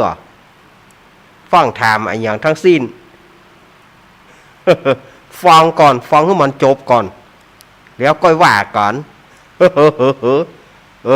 เนาะคำว่าเสือขอปอนตัวนี้เรื่องมันมีอยู่ว่าเมินมาแล้วนะสมัยนั้นคนเฮารวมถึงสัตว์ทั้งหลายเนี่ยได้ใช้ภาษากันตึงเฮาตึงคนเฮาสัตว์ทั้งหลายก็เป็นภาษากันฮู้เรื่องเด้อสัตว์ทั้งหลายก็กันฮู้เรื่องเด้อ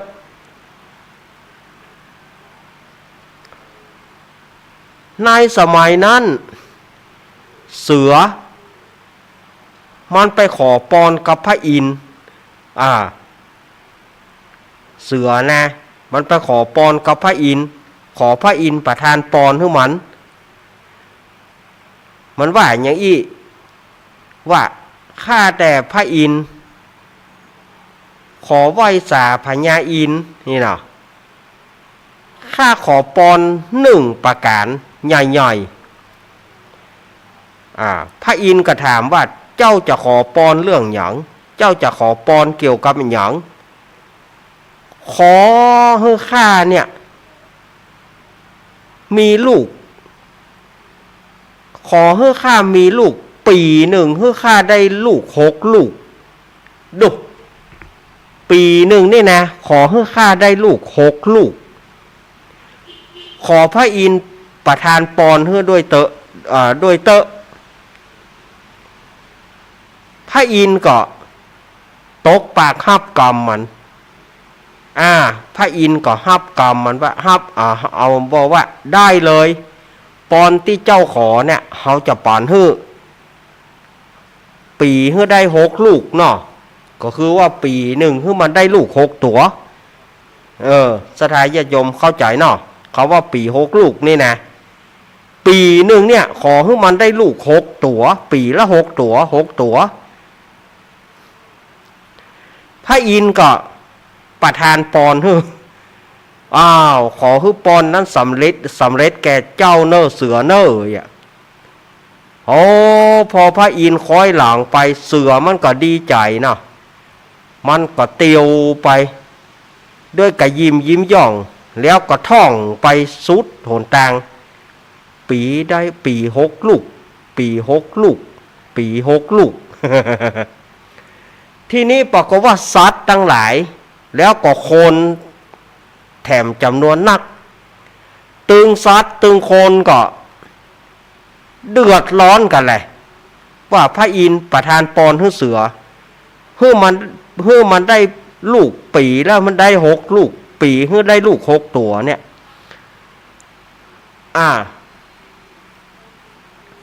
คนรวมถึงสัตว์ทั้งหลายก็ขึ้นไปฟ้องพญาอินทร์บอกว่าไหวสาพญาอินทร์ท่านไปฮื้อปอนประทานปอนฮื้อแกเสือได้อย่างใดเนี่ยอย่าง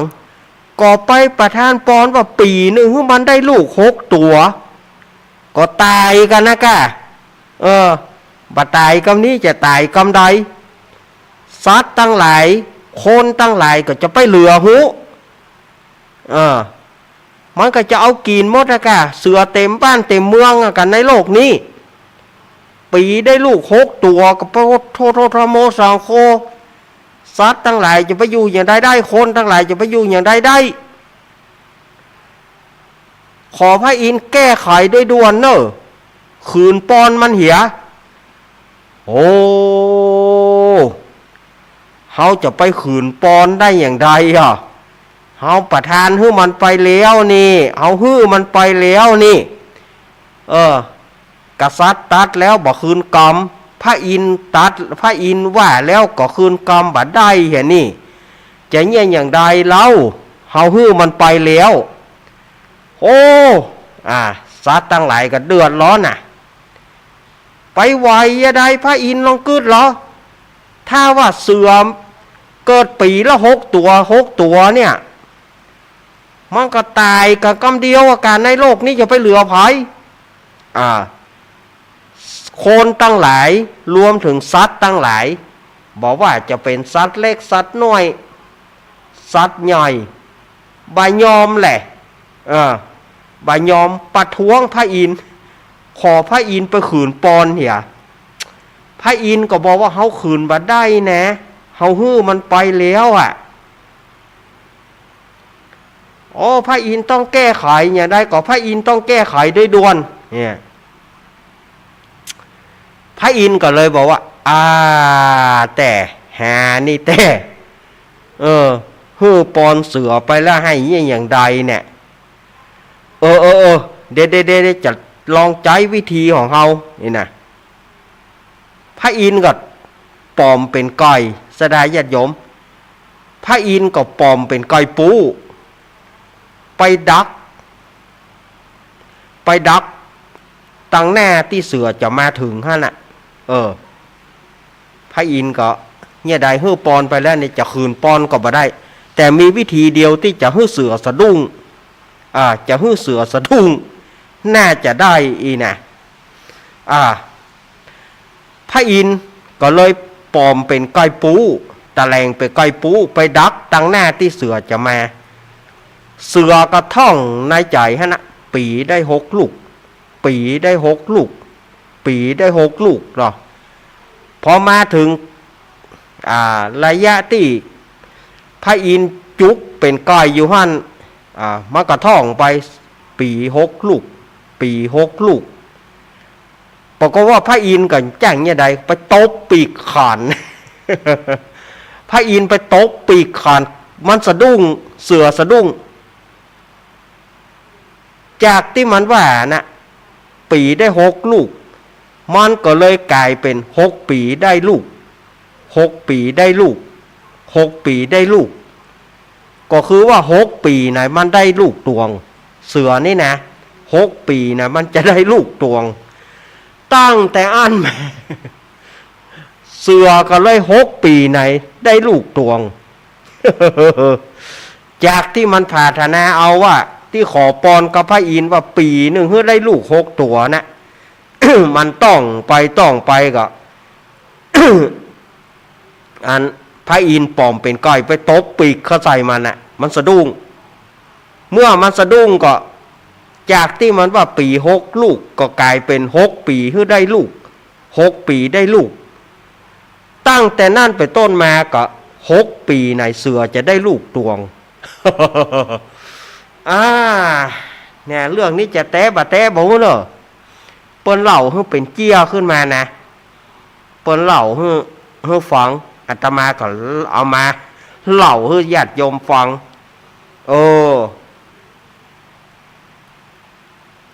มันก็บ่ล่างนี่เนาะ ถ้าพระอินทร์ฮื้อปอนถ้าพระอินทร์บ่ไปคืนบ่ไปแก้อีนะปีหนึ่งมันได้ลูก6 ตัวก็มนุษย์เมืองโคนเฮาสัตว์ตั้งหลายก็ตายอะกะไม่อยู่ได้ บ่มีเรือละสัตว์ตั้งหลายก็บอกว่าสัตว์บอกว่าโคนก็ตายกันกำเดียวกันเนาะ พระอินทร์ก็เลยเจ๋งอย่างใดคืนก็บ่ได้ไปฮื้อปอนเปิ้นก็เลยต้องปลอมเป็นก้อยไปตบปีกขันมันก็เลยสะดุ้ง6 ปีเพื่อได้ลูกมันก็ได้6 ปีได้ลูกตวง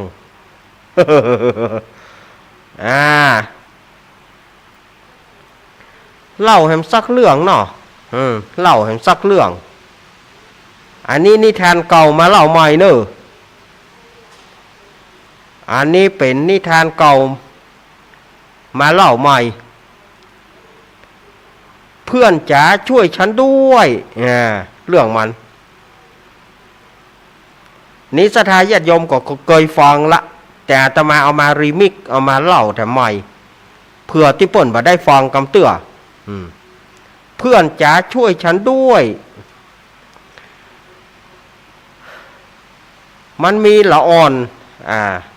มีละอ่อนไม่ยิงคนหนึ่งในนิทานเปิ้นว่านะเป็นละอ่อนไม่ยิงคนหนึ่ง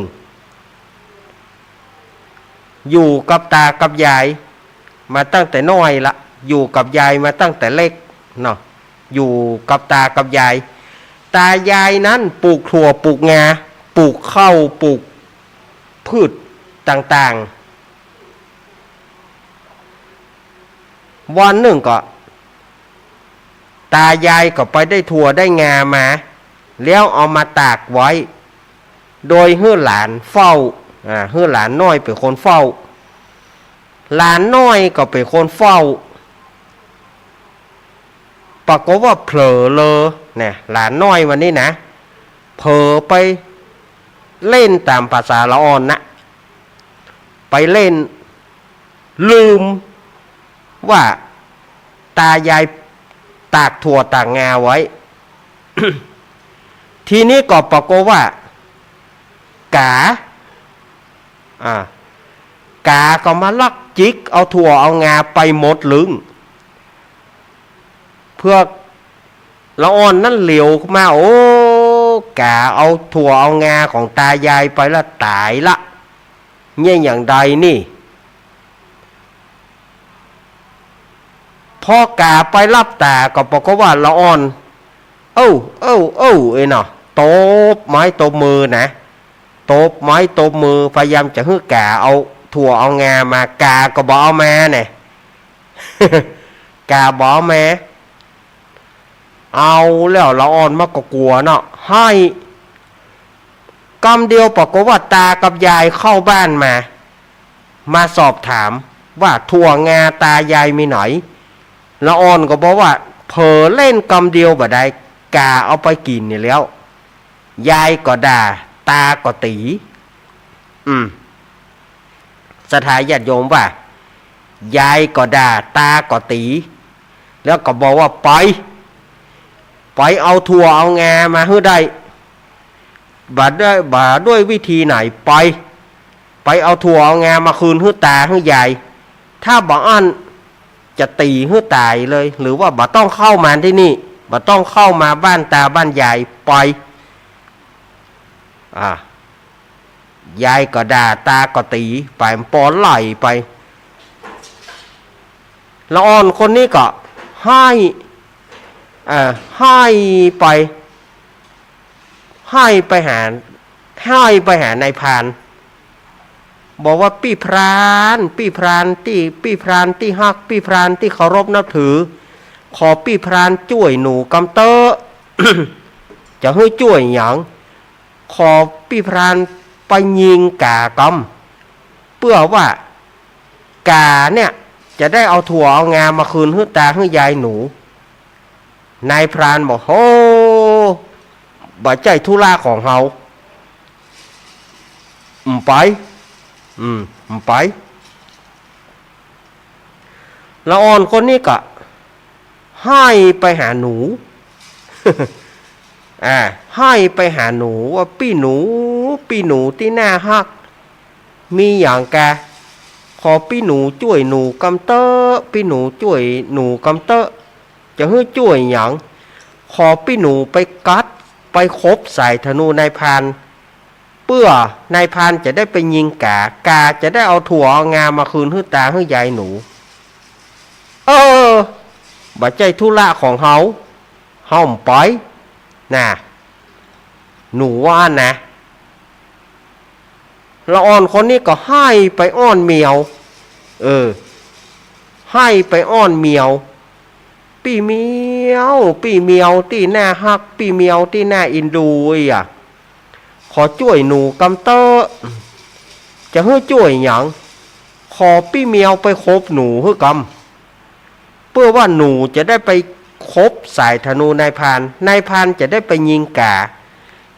จะได้เอาถั่วเอางามาคืนให้ตายให้ยายหนูเมียวก็บอกว่าอีล่าเฮ้ยบ่ใจธุระของเฮา ยุ่งแต่ห้องหมุนเอฟดีอ่ะเนี่ยใดเนี่ยละอ่อนคนนี้ก็เลยให้ไปอ้อนหมาให้ไปขอหมาปี้หมาปี้หมาผู้ใจดีช่วยหนูกำเตอจะให้ช่วยหยังบ่ฮอนจะไปหอนนะขอปี้หมาเนี่ยไปคบเมียวให้กำเพื่อเมียวจะได้ไปคบหนูจะได้ไปคบใส่ธนูนายพรานจะได้ไปยิงกาจะได้โอ้ยจะไปนะกาจะได้เอาถั่วเอางามาคืนให้ตาให้ยายหนูหมาบอกว่าเรื่องนี้นะช่วยอย่างมาได้บ่ใช่ธุระของเฮาไปก็เลยให้ไปหาค้อน ให้ไปหาค้อนปี้ค้อนผู้ใจดีอย่างใดขอปี้ค้อนไปบุบหัวหมาให้กำ ขอปี้ค้อนไปบุบหัวหมาให้กำเพื่อว่าหมาจะไปคบเมียวจะไปคบหนูจะได้ไปคบใส่ธนูนายพรานจะได้ฝังไปยิงกาจะได้เอาถั่วเอางามาคืนให้ตายายหนูค้อนบอกไปใจธุระของเฮาเมื่อใดไปอันใดก็มาช่วยมันแต่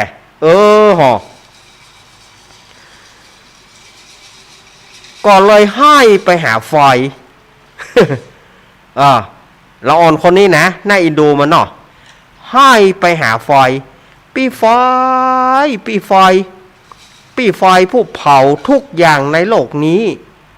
ขอปี้ไฟช่วยหนูได้ก่อ จะฮื้อจ้วยหยังขอจ้วยไปเผาค้อนฮื้อกำเพื่อว่าค้อนจะได้ไปบุบแหมจะได้ไปไล่คบเมียวเมียวจะได้ไปไล่คบหนูหนูจะได้ไปคบสายธนูนายพรานจะได้ไปยิงกาจะได้เอาถั่วเอางามาคืนฮื้อตายายหนูเฮ้อบ่ใช่ธุระของเขาไม่ไปนั่นป่ะแต่ละออนคนนี้ก็ให้ไปหาน้ำให้ไปหาน้ำปีน้ำปีน้ำผู้ฮักความสะอาดกินก็หวานนี่หรออาบก็สะอาด ขอปีน้ำช่วยหน่อยเหรอจะฮื้อช่วยหยังช่วยไปดับไฟฮื้อกำปีน้ำช่วยไปดับไฟฮื้อกำเพื่อไฟจะได้ไปเผาค้อนจะได้ไปบุบแหมจะได้ไปคบเมียวจะได้ไปคบจะได้ไปคบหนูจะได้ไปคบสายธนูนายพรานจะได้ฟ่องไปยิงกาจะได้เอาถั่วเอางามาคืนฮื้อตาฮื้อยายหนูน้ำบอกเฮ้ยบ่ใจเลิงเขาเฮาไปดูอันใดก็มันช่วยมากกว่าอีดูมันได้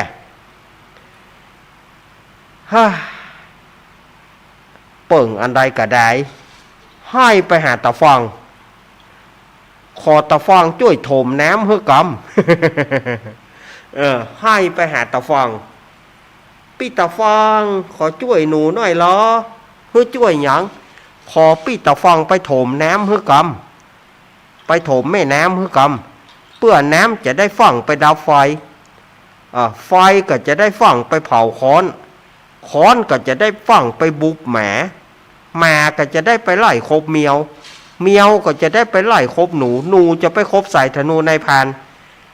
านจะได้ไปยิงกาจะได้เอาถั่วเอางามาคืนฮื้อตาฮื้อยายหนูโนสวอนเวอร์ดู โนสวอนเวอร์บาใจธุระของเฮาไปเฮ้ยอีดูละอ่อนแต่ก็เลยสุดท้ายบ่มีอย่างละไปหาจ้างพี่จ้างผู้ใจดีพี่จ้างตัวใหญ่ใจดีช่วยหนูกำเตอจะฮื้อช่วยหยังขอพี่น้ำนี่นะขอพี่จ้างนี่นะไปย่อมตะฟองฮื้อกำเพื่อว่าตะฟองจะได้ประโยชน์เข้าใส่น้ำจะได้ฟ่องไปดับไฟจะได้ไปเผาค้อนจะได้ไปบุบแหมจะได้ไปไล่คบเมียวจะได้ไปไล่คบหนูจะได้ไปคบสายธนูนายพรานจะได้ฟ่องไปยิงกาจะได้เอาถั่วเอางามาคืนฮื้อตายายหนู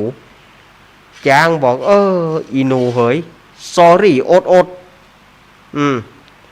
sorry อดอีเฮ้ยมันใจธุระของเฮาไปละอ่อนคนนี้ก็มดหนตางล่ะอันใดก็ได้ น่อให้แหละละอ่อนคนนี้มันจ้างยังไดให้จะปีกบ้านก็บ่ได้ยายจะด่าตาจะตียามนั้นก็มีแมงวีนะแมงวีหรือว่าแมงพิงบางที่ก็ห้องแมงพองบางที่ก็ห้องแมงพิงที่ก็ห้องแมงมีแมงวัน ยายแมงวันคือแมงงนแมงมีก็เป็นแมงมีนั่นนะแมงมีแมงวีนี่นะบินเข้ามาละอ่อนคนนั้นได้ยินเสียงวี่เหรอถามอีหนูมึงร้องไห้ทำไมมึงร้องไห้ทำไม ละอ่อนคนนี้ก็เลยเล่าให้ฟังแมงวีก็เลยบอกว่าเรื่องแค่นี้เองเหรอเอาละกูจะช่วยมึงเองมึงไม่ต้องกังวลเดี๋ยวกูจะไปเข้าตาช้างเดี๋ยวนี้วะแมงมีก็บินปากันเข้าไปตอมตาช้างจะเข้าในตาช้างก็เมื่อหันว่าแมงมีจะเข้าตา โอ้โหจะไปเข้าตาข้านะข้ายอมแล้วจะไปย่อมตะฟองบะเดียวเนี่ย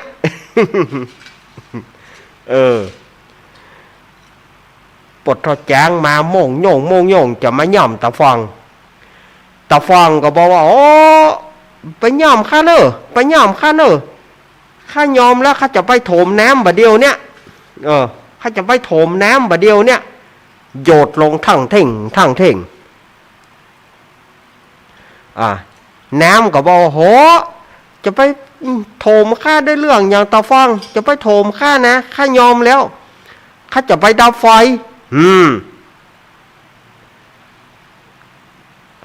น้ำก็ไหลไปหาไฟไฟก็บอกโหจะไปดับข้าเนอะเดี๋ยวข้าจะไปเผาค้อนบะเดียวเนี่ยค้อนก็หันไฟมาใกล้ๆโหยอมแล้วนะเดี๋ยวข้าจะ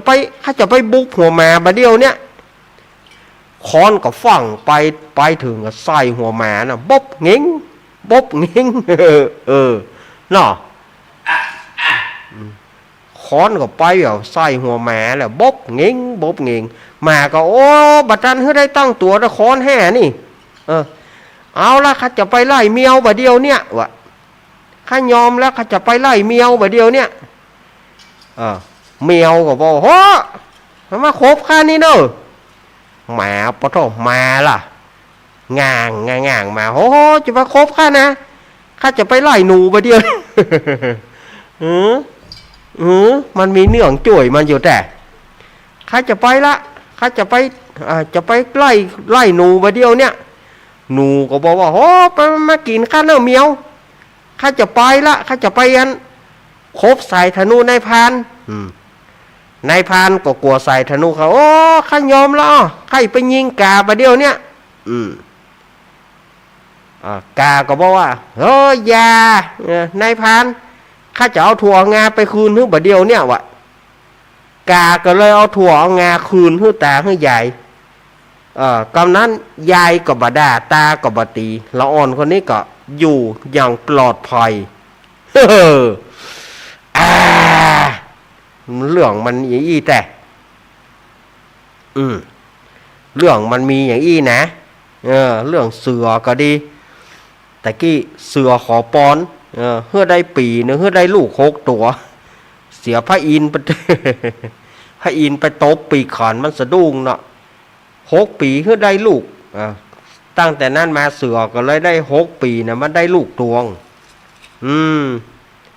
แล้วก็เรื่องช่วยฉันช่วยเพื่อนจ๋าช่วยฉันหน่อยเนาะ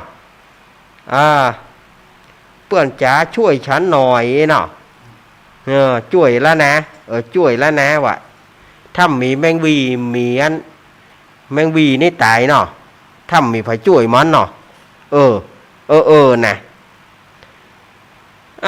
ตอนนี้ก็4:33 นาทีเฮาวางสายกำบ่น้องบ่ได้วางสายกับศรัทธาญาติโยมก็บ่ม่วนแต่เฮาวางสายกำเนาะพ่อหมอบอกว่าที่เติมหาลูกสาวเปิดฝักป้อหมอเนอะป้อหมอเสียงรอป้อหมอเสียงรอก็ฝากเสียงไปให้อีน้อยเนอะอีน้อยสิทอนเนาะปอกก็เติงหาเสมอน้อยเนอะป้อหมอเสียงรอมาที่ปากกลางเจริญนี่เนาะมันมาหาครูประเดี๋ยวนี้ป้อหมอเสียงรอก็ฝากเสียงลอยลมไปถึงลูกสาวป้อหมอเฮ้ยอยู่ดีมีสุขเนอะน้อยเนอะเจริญปอนโอ้ไม่ใช่ยุ่งแต่เจริญปอนป้อหมอเนาะป้อหมอเสียงรอแม่นละรอป้อหมอเสียงรอนี่บัดได้ยินเสียงเมินแล้วนะเนาะวางสายเนาะ0892140135ลองวางสายพอล้อว่ามีไผจะฟังอาตมาก่อกับโอ้ยบอก เบอร์โทรเพียงก็ลุงนวลนะ 089 214 จะเริญปอน เออน้องเบียวเนาะ ครับอยู่บ้านเพื่อนครับมาแอลครับ โอ้มาเอียว K54 จุ้ม อ๋อโห ครับมาแอลหาเพื่อนโมเดลกันนะครับ อ่ะ เพื่อนที่เขาอยู่เนี่ยขับรถเชียงใหม่เนี่ยครับ อ๋อเปิ้นมีเปื่อนฝูงนักก็ เขาว่าฟังเจ้าปีมวดดีด้วยว่ะเขาว่าด้วยว่ะ เออขอบคุณ มันว่าแต่ทุกปีก่อน ขอบคุณเนอะ เด้อพี่ เอ้ย วันนี้ผมฟังอยู่เนอะ ครับ ครับจะได้ให้กำลังใจเนอะ อ้าวขอบคุณ ไหว้สาครับไหว้สาครั ขอ บบ คุณน้องเบียวเนอะ น้องบิว น้องเบียวเนอะน้องเบียวนักร้อง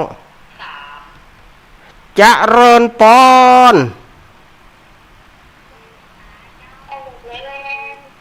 อ้าวแม่โทรจากไหน แม่เป็นสมัยบ้านนางแลเจ้า เออแม่พิสมัยบ้านนางแรโมแม่ฟังรู้จักมอนเนาะเห็นรู้เนาะมันแต่ว่ามีของจุ๋ยผู้ชายก็มีคนมาจุ๋ยเนาะพ่อไม่มีจุ๋ย ฮ่าจัดอินใหญ่บะช่วยอ่ะ อ่า เฮ้ ตอนที่ช่วยมันไม่สบาย เออ ซ้ายกับมาได้ตาซ้ายกับมาได้ตี เออ แม่เนาะ เออ โอ้เขาก็อินดูอันละเนาะ ใช้กับจุ๋ยแม่จุ๋ยตอนผู้ชายมันได้ปืนตัวที่นิ้ว นะ นะ เออ โอ้ยังเน้นกับเป็นการที่ว่าตอนแรกนะว่ามันไม่ใส่หักก็เด้อแม่หักเด้อ ว่าไปอ่ะแม่เฮ้ย ทั้งสองสบ้างแม่อะไรหา ว่าไปอ่ะ ฮะ ว่าไปอ่ะนะอี แกว่าแม่กับกำหวันที่เขาอู้กันไปจะหนักแม่เนาะ เออ โอ้หักลูกนิ้นหนึ่งวันโถได้ทั้งหลายวันนี่ยังอะไรหาครับ เอาขอบคุณนะแม่เนอะอืม ยาว เสียได้ ครับ แม่เป็นกำลังใจเด้อ ครับ ยินดีเนอะแม่เสียได้อยู่ใกล้แต่ซื้อข้าวหนมเฮือกับหมอเสียได้อยู่ใกล้นะซื้อข้าวหนมเฮือกับหมอเอายินดี วางขึ้นจิมครับ เอาอีแม่แก้วสิงเกี้ยวเนอะเจริญปอน หลุด มาใหม่0892140135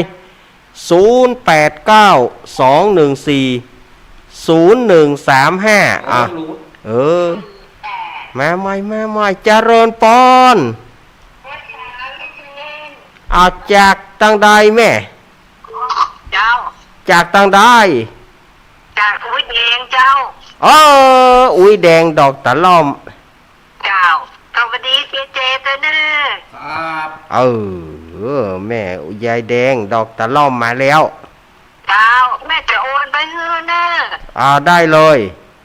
อ้าวอย่าลืมเน้อ ไม่ลืม นึ่งภาษีกะ ไม่ลืม เจ้า ครับผ เจ ม เจบอกเจเจตัวเน้อ สาธุเนอแม่แดง เจ้า ครับเน่เปิ้นอู้ชัดละหรอ นี่เนาะดีละ เจ้ากับกดวางคือเจ้ากับ ดีละดีละแม่ ใจอื่นไหนได้เข้า รัตนาพรหมใจยาเจริญปอน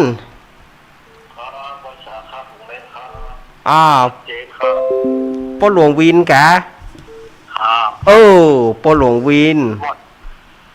ดเลิกที่ร้านนั้น โคตรขึ้นไหนเนี่ยโคตรหลุดเนี่ย ฟังหมดเยอะ เวียงปะเป้า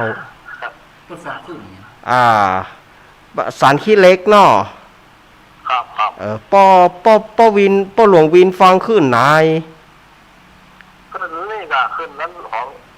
อาจารย์ ฮะ อาจารย์เลยค่ะ แม่ขจารย์เปิ้นฮับกะ ตอนนี้ก็ ของ แม่ขาจัน คนหนา ฮะ แล้วยอกะ เปิ้นน่าจะฮับกูเตือนี่แม่ขาจันจะฮับ6 โมงแรงนะ แม่6 โมงคืนเนาะ 6 โมงแรงนะเดี๋ยวบอก ครับยินดีป้าหลวงเนอะ ครับไว้จ้า ยินดีเนอะอีกอะโอ้เตวบุตรมา2 ตน ดินฟองขุดนี่นะครับ เตวบุตรมา2 ตน รถหลวงเวนรถบางรถจิมครับใส่อื่นแต่ได้เข้า เตวบุตรมี2 ตนนอกนั้นเทวดาทั้งนั้นเจริญปอนแม่ศรีกุลตานธุระบ้านหนองรอง ฟังลูกเล่นอยู่หมวนนี่นะ ม่วนอันใด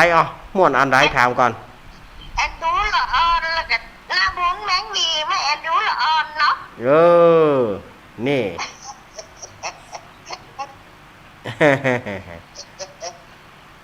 ห้อนกอปุ้น ห่อนนะ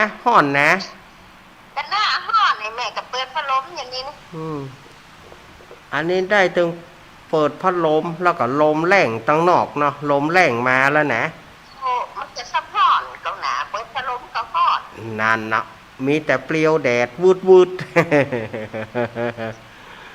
กำลังใจลูกเล่นตัวดีเจตัวได้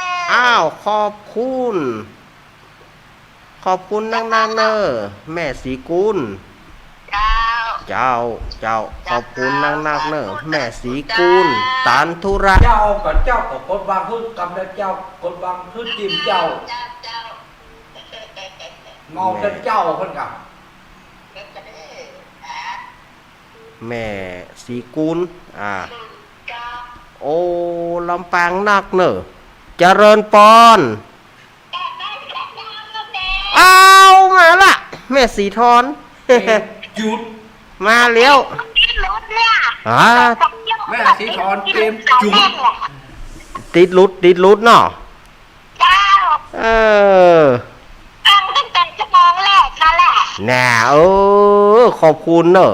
เป็นจมเรื่องเดือนั่นอ่ะ จมจ้าชัดเจนดีค่ะลูกเล่น ครับ แล้วก็เอาสารเนี่ยเดี๋ยวแม่สีทอนจะโทรหลังไมค์กันเนอะ ครับได้เลยเจ้าโอ้แม่สีทอนนี่แล้วใจแต่ละ กดบางพืชจิมเจ้า มาละเนอะใครจะมาแถมมาเลยนี้เวลาบ่าย4:43 นาที เวลาเหลือหำปะเลอะมาโอ้ตั้งเจียงใหม่เขานี่เขียมนะแต่มะเขือก็ขึ้นค่อยตกซอกก็ปิด ร้อยโซนใต้นี่ซ้ำบ่ได้ยินตึงหลวงเนอะสถาญาติโยมเหยเจริญปอน โซนใต้มิกเหลวครับ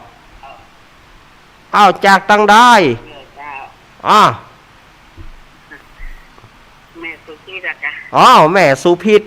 มาแล้วแม่สุพิษแม่ย่อยสารทราย ฟังอยู่เจ้า ฟังอยู่ ปัจจัยใดเจ้า วันนี้มันได้ไปไหนเนาะ เจ้า ก็เติงหาเสมอเนอะแม่สุพิษนะเป็นกำลังใจให้เสมอเนอะ เดียวกันนะแม่ก็ขอลูกแม่ช่วยชีวิตเหมือนแม่ที่ช่วยแม่เนอะ นั่นเนาะนั่นเนาะ ชีวิตเราเกี่ยวเหมือนเดียวกันนะ น่ะอีแม่เฮ้ย เจ้าบางครั้งแม่ก็ยังร้องไห้กันนะวันนะขอลูกแม่ช่วยเนอะ ครับขอบคุณแม่ ครับขอบคุณแม่ เราเอิ้นไปตังอันคนงามไปเด้อ คนงามดอนตอนเนาะ เสียงหวาน คือกำลังใจเปิ้นมีสุขภาพแข็งแรงเหมือนเดิมกัน ครับ ที่เฮาบด ลูกแม่เป็นเนอร์ ครับ แข็งแรงอยู่แล้วเป็นด้านตอนมะเร็ง อันเจเป็นเนอร์ ครับ ยินดีนะแม่ แม่สุพิษแม่ย่อยสันทราย แม่สุพิษกดบางพืชจิมเจ้า แม่เจริญปอน แม่ประกาศเจ้าลูกแม่ไม่ถึงเจ้า แม่สีเจ้า เจ้า ว่าจะได้แม่สี ที่แม่จะถามลูกเรียนว่าที่ที่โอนสตางค์นี้โอนของอ้ายของลูกเรียนนั่นก็ แม่ละ เจ้าแล้ว เออ ท่านสมชาตินั่นอย่าง ไอ้สุชาตินะ เจ้า เจ้า บอก โอเคเนอะแม่ บอกพันสี่ให้รู้เปิดอะไรเลข แม่โอนไปแม่จะโทรไปหาเจ้า ครับ ยินดีเนอะ เจ้า อ้าว ยินดีเนอะแม่ ละครเรื่องแรกนะอ้วน 6 ปีได้ลูกอ่ะเอาปีได้6 ลูกอ่ะ เจ้า เอายินดีสาธุยินดีแม่สีเนอะเจ้า แม่สีอันนี้ก็ลำปางเนอะเนาะเจ้า แม่สีกดวางเขาจิ้มเจ้าใส่อื่นแต่ถ้าเขาเจ้า ยินดีเนอะมีอยู่ก็ปัดเท่าถ้าได้มีก็มีอุตรุดนะ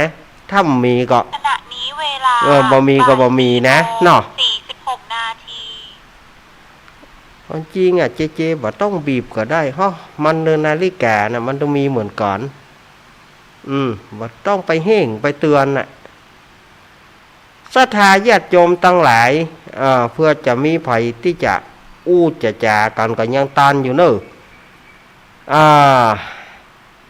เหลือเวลาแถม14 นาที14 นาทีไผที่จะโทรมาแม่กันดา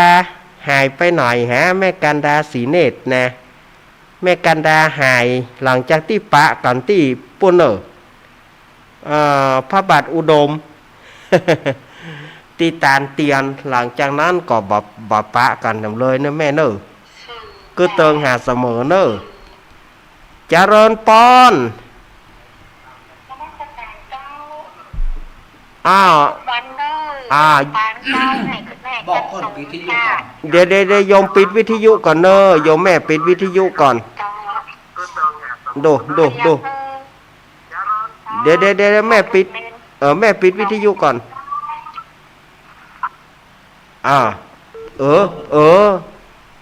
ไปปิดโทรศัพท์เหรอบอกว่าปิดวิทยุในแม่เหยอาตมาบ่ได้บอกเขาแม่ว่าปิดโทรศัพท์แน่นั่นแหละเนี่ยความไม่เข้าใจเพราะเราไม่เข้าใจกัน เนาะข้อความบอกเข้าใจนี่นะมันก็ยุ่งหน่อยในแม่เหยปัจจัยว่าบอกคือเจริญปอนจากตั้งได้ลำปางเจ้า ลำปาง ดีสาวเจ้า เจดีสาวแม่หยอง เวลาว่าเจดีสาวเจ้า แม่ชื่อแม่หยองรายงานตัว ฟังได้นะเพลงก็ฟังแรงวีนะนะจนน้อยๆใจนี้ละเนาะวันนี้แม่หยองมีได้ใจนะแต่อยู่น้อยๆนะให้ขึ้นให้หลังนะแต่ตอนเจดีสาวเจ้าแม่พรนี่เนาะเจ้าโอ้อีแม่หังใส่มาไปชุดนี่แต่คนบางเขาคือกำเลยเจ้าอีแม่หังเล่นอีแม่จะบ้านอันเนี้ยที่ดีเซา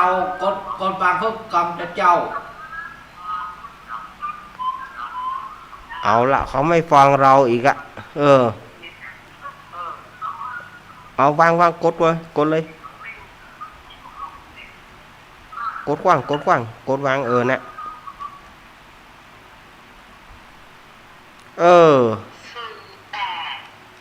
เจริญปอน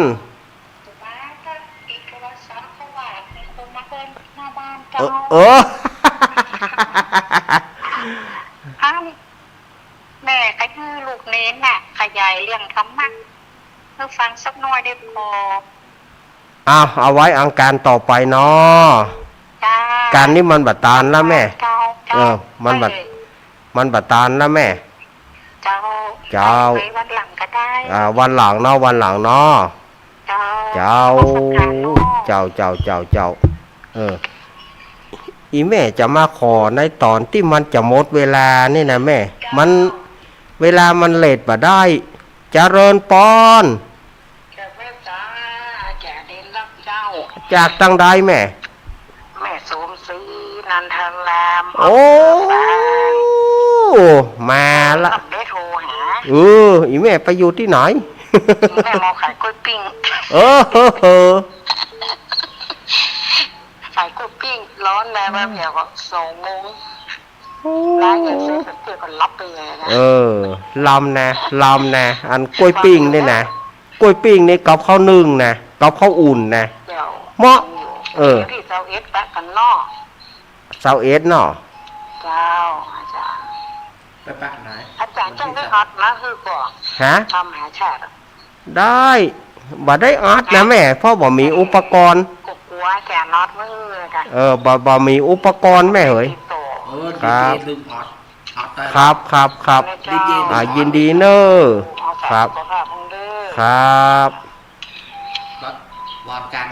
นหน้าเอามาหลอกคือเบิ่งลืมผมยัด เจริญปอนเฮ้ยเอาอนุโมทนาเนอะเจ้าอนุโมทนาเนอะแม่เนอะเจ้าบ้านเขื่อนยางเจ้า บ้านเขื่อนยางเนาะเจ้า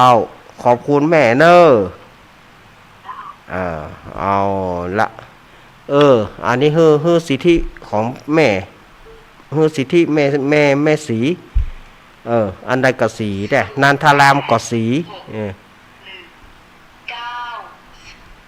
เจริญปอนเฮ้ยโอ้ เน้นก็พากูกับว่าเหมือนกัน โอ้หากับประเทศจักเดียไล่กับประตัน ไล่ ก็มีตันละ เดี๋ยวโทรจากไหน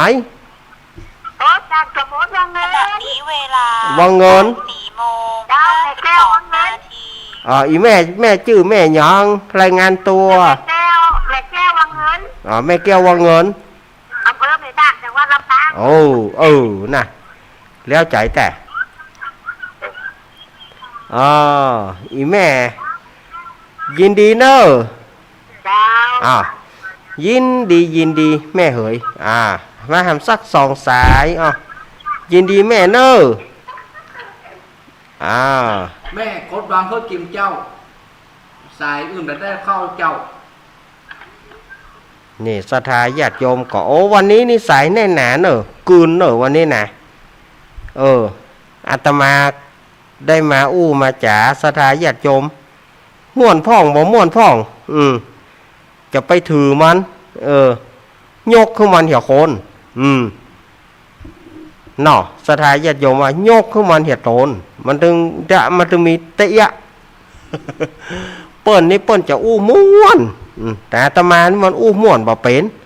บอกขอโทรคือเปิดครับ089214035โทรเข้ามาเนอะถ้ามีคงจะได้แหมประมาณสักสายเนาะแต่คืนนี้แต่ว่าเมื่อค่ำอาตมาก็ต้องสุมาญาติโยมตังแม่ขจารย์โมเดิร์นเรดิโอเพราะว่าเล่านิทานแล้วก็ลืมพอเวลามาได้เอานิทานสั้นมาเล่าเอานิทานยาวมาเล่าปรากฏว่าเปิดสายบาตาน เหลือเวลาแค่2 นาทีปลายๆวางสายบาตานละเพื่อจะมาวางสายก็มันจะบ่ได้กันดีเจริญปอนอาจารย์เจ้าโมพระอาจารย์ลงเงินจากทางใดแม่อันแม่สมพัฒน์ไม่ย่อยอำเภอสายเจ้าแม่สมพัฒน์หายไปเมินแล้วนี่หายไปแต่ไม่ได้โทรเจ้าโทรพ่องกาอันเนี้ยเดือน6ออกเนาะเดือน6ออกเนอะอันนี้มักเมาแล้วก็เจ้ามักเมาแล้วเกาสโลอันละห่างนี่เนาะแม่เอาไหนแม่แม่เอาไหนแม่แม่นก็เจ้าป่าใจป่าใจลูกเนนบ่ได้บอกอันนี้เอาแล้วแม่เอาไหนแม่อัน อย่างอ่ะลืมไปและอ่ะใช่ครับ แม่bà trai họ bà trai tầm la hấu bà trai tầm la hấu té téละ อายุที่ฝั่งเกลือเจ้าพกเรียนของปอค่ำเรา ที่ฝั่งเกือเดือน6ออกค่ำเนอะ เจ้า เจ้ายินดีแม่สมพัฒน์เนอะ เจ้า แม่สม เจ้า พัฒ เป็ น์ นกำลังใจให้ลูกเนยนะเจ้า ครับ ให้ดีโตเจ้า ครับ แม่สมพัฒน์แม่ย่อยสันทรายแฮม แม่สมผัสกดบางพื้นกินเจ้า แฮมสายเนอะแฮมสายหนึ่งเน เจ้า อะ ประกาศเพิ่นแต่ได้เข้าเจ้า แฮมสายหนึ่ง สายสุดท้ายเจ้า thì phải cháu nhỉ tụi câu phải chứ mới nhìn cái cháu nhỉ mi vô coถ้ามีก็โทรเข้ามาอู้กันแถมซักสายหนึ่งตะกี้หลุดไปแม่สมพัฒน์แม่ย่อยสันทรายแม่บัวพัดกุลันหายไปไหนฮะเปิ้ลจะมีงานเนาะพระบาทอุดมเปิ้ลจะมีงานแต่มันมาตัดกับหมอนาดเถียแม่เหยปีนี้นะแต่อาตมาก็ไปหลายเตือแล้วเนาะหมอนาดอีแม่เหยวันที่22มีนาเลี่ยงมันก็บ่ได้ถ้าหมอนาดนี่มันยิ่งใหญ่อาตมาบ่ได้ไปเนอะวัดน้ำบ่อสาวานะอาตมาบ่ได้ไปแต่เราหมอนาดสมัตตัดกันพอดี เปิ้นจะมีปอยหลวงถ้าหมอได้นัดแล้วนี่มันตึงมันตึงเสี่ยงอย่างห้านะเนาะเอาแล้วบอหมดเวลาอาตมาแล้วนะอาตมาภาพก็ขอนำรายการอำลาสถานญาติโยมไว้เพียงเท่านี้ บอกงานของวัดปัจจันครับ วัดดอนจันทร์เพื่อจะเริ่มตั้งแต่วันพุธแล้วเนอะวัดดอนจันทร์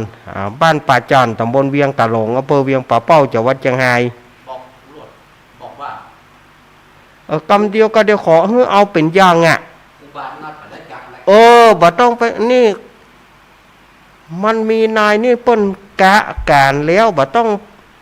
เนี่ยมันอู้บ่ได้ละเวลาหมดแล้วเนอะเวลาหมดอาตมาขอไว้เพียงแต่อี้เนอะเจริญปอน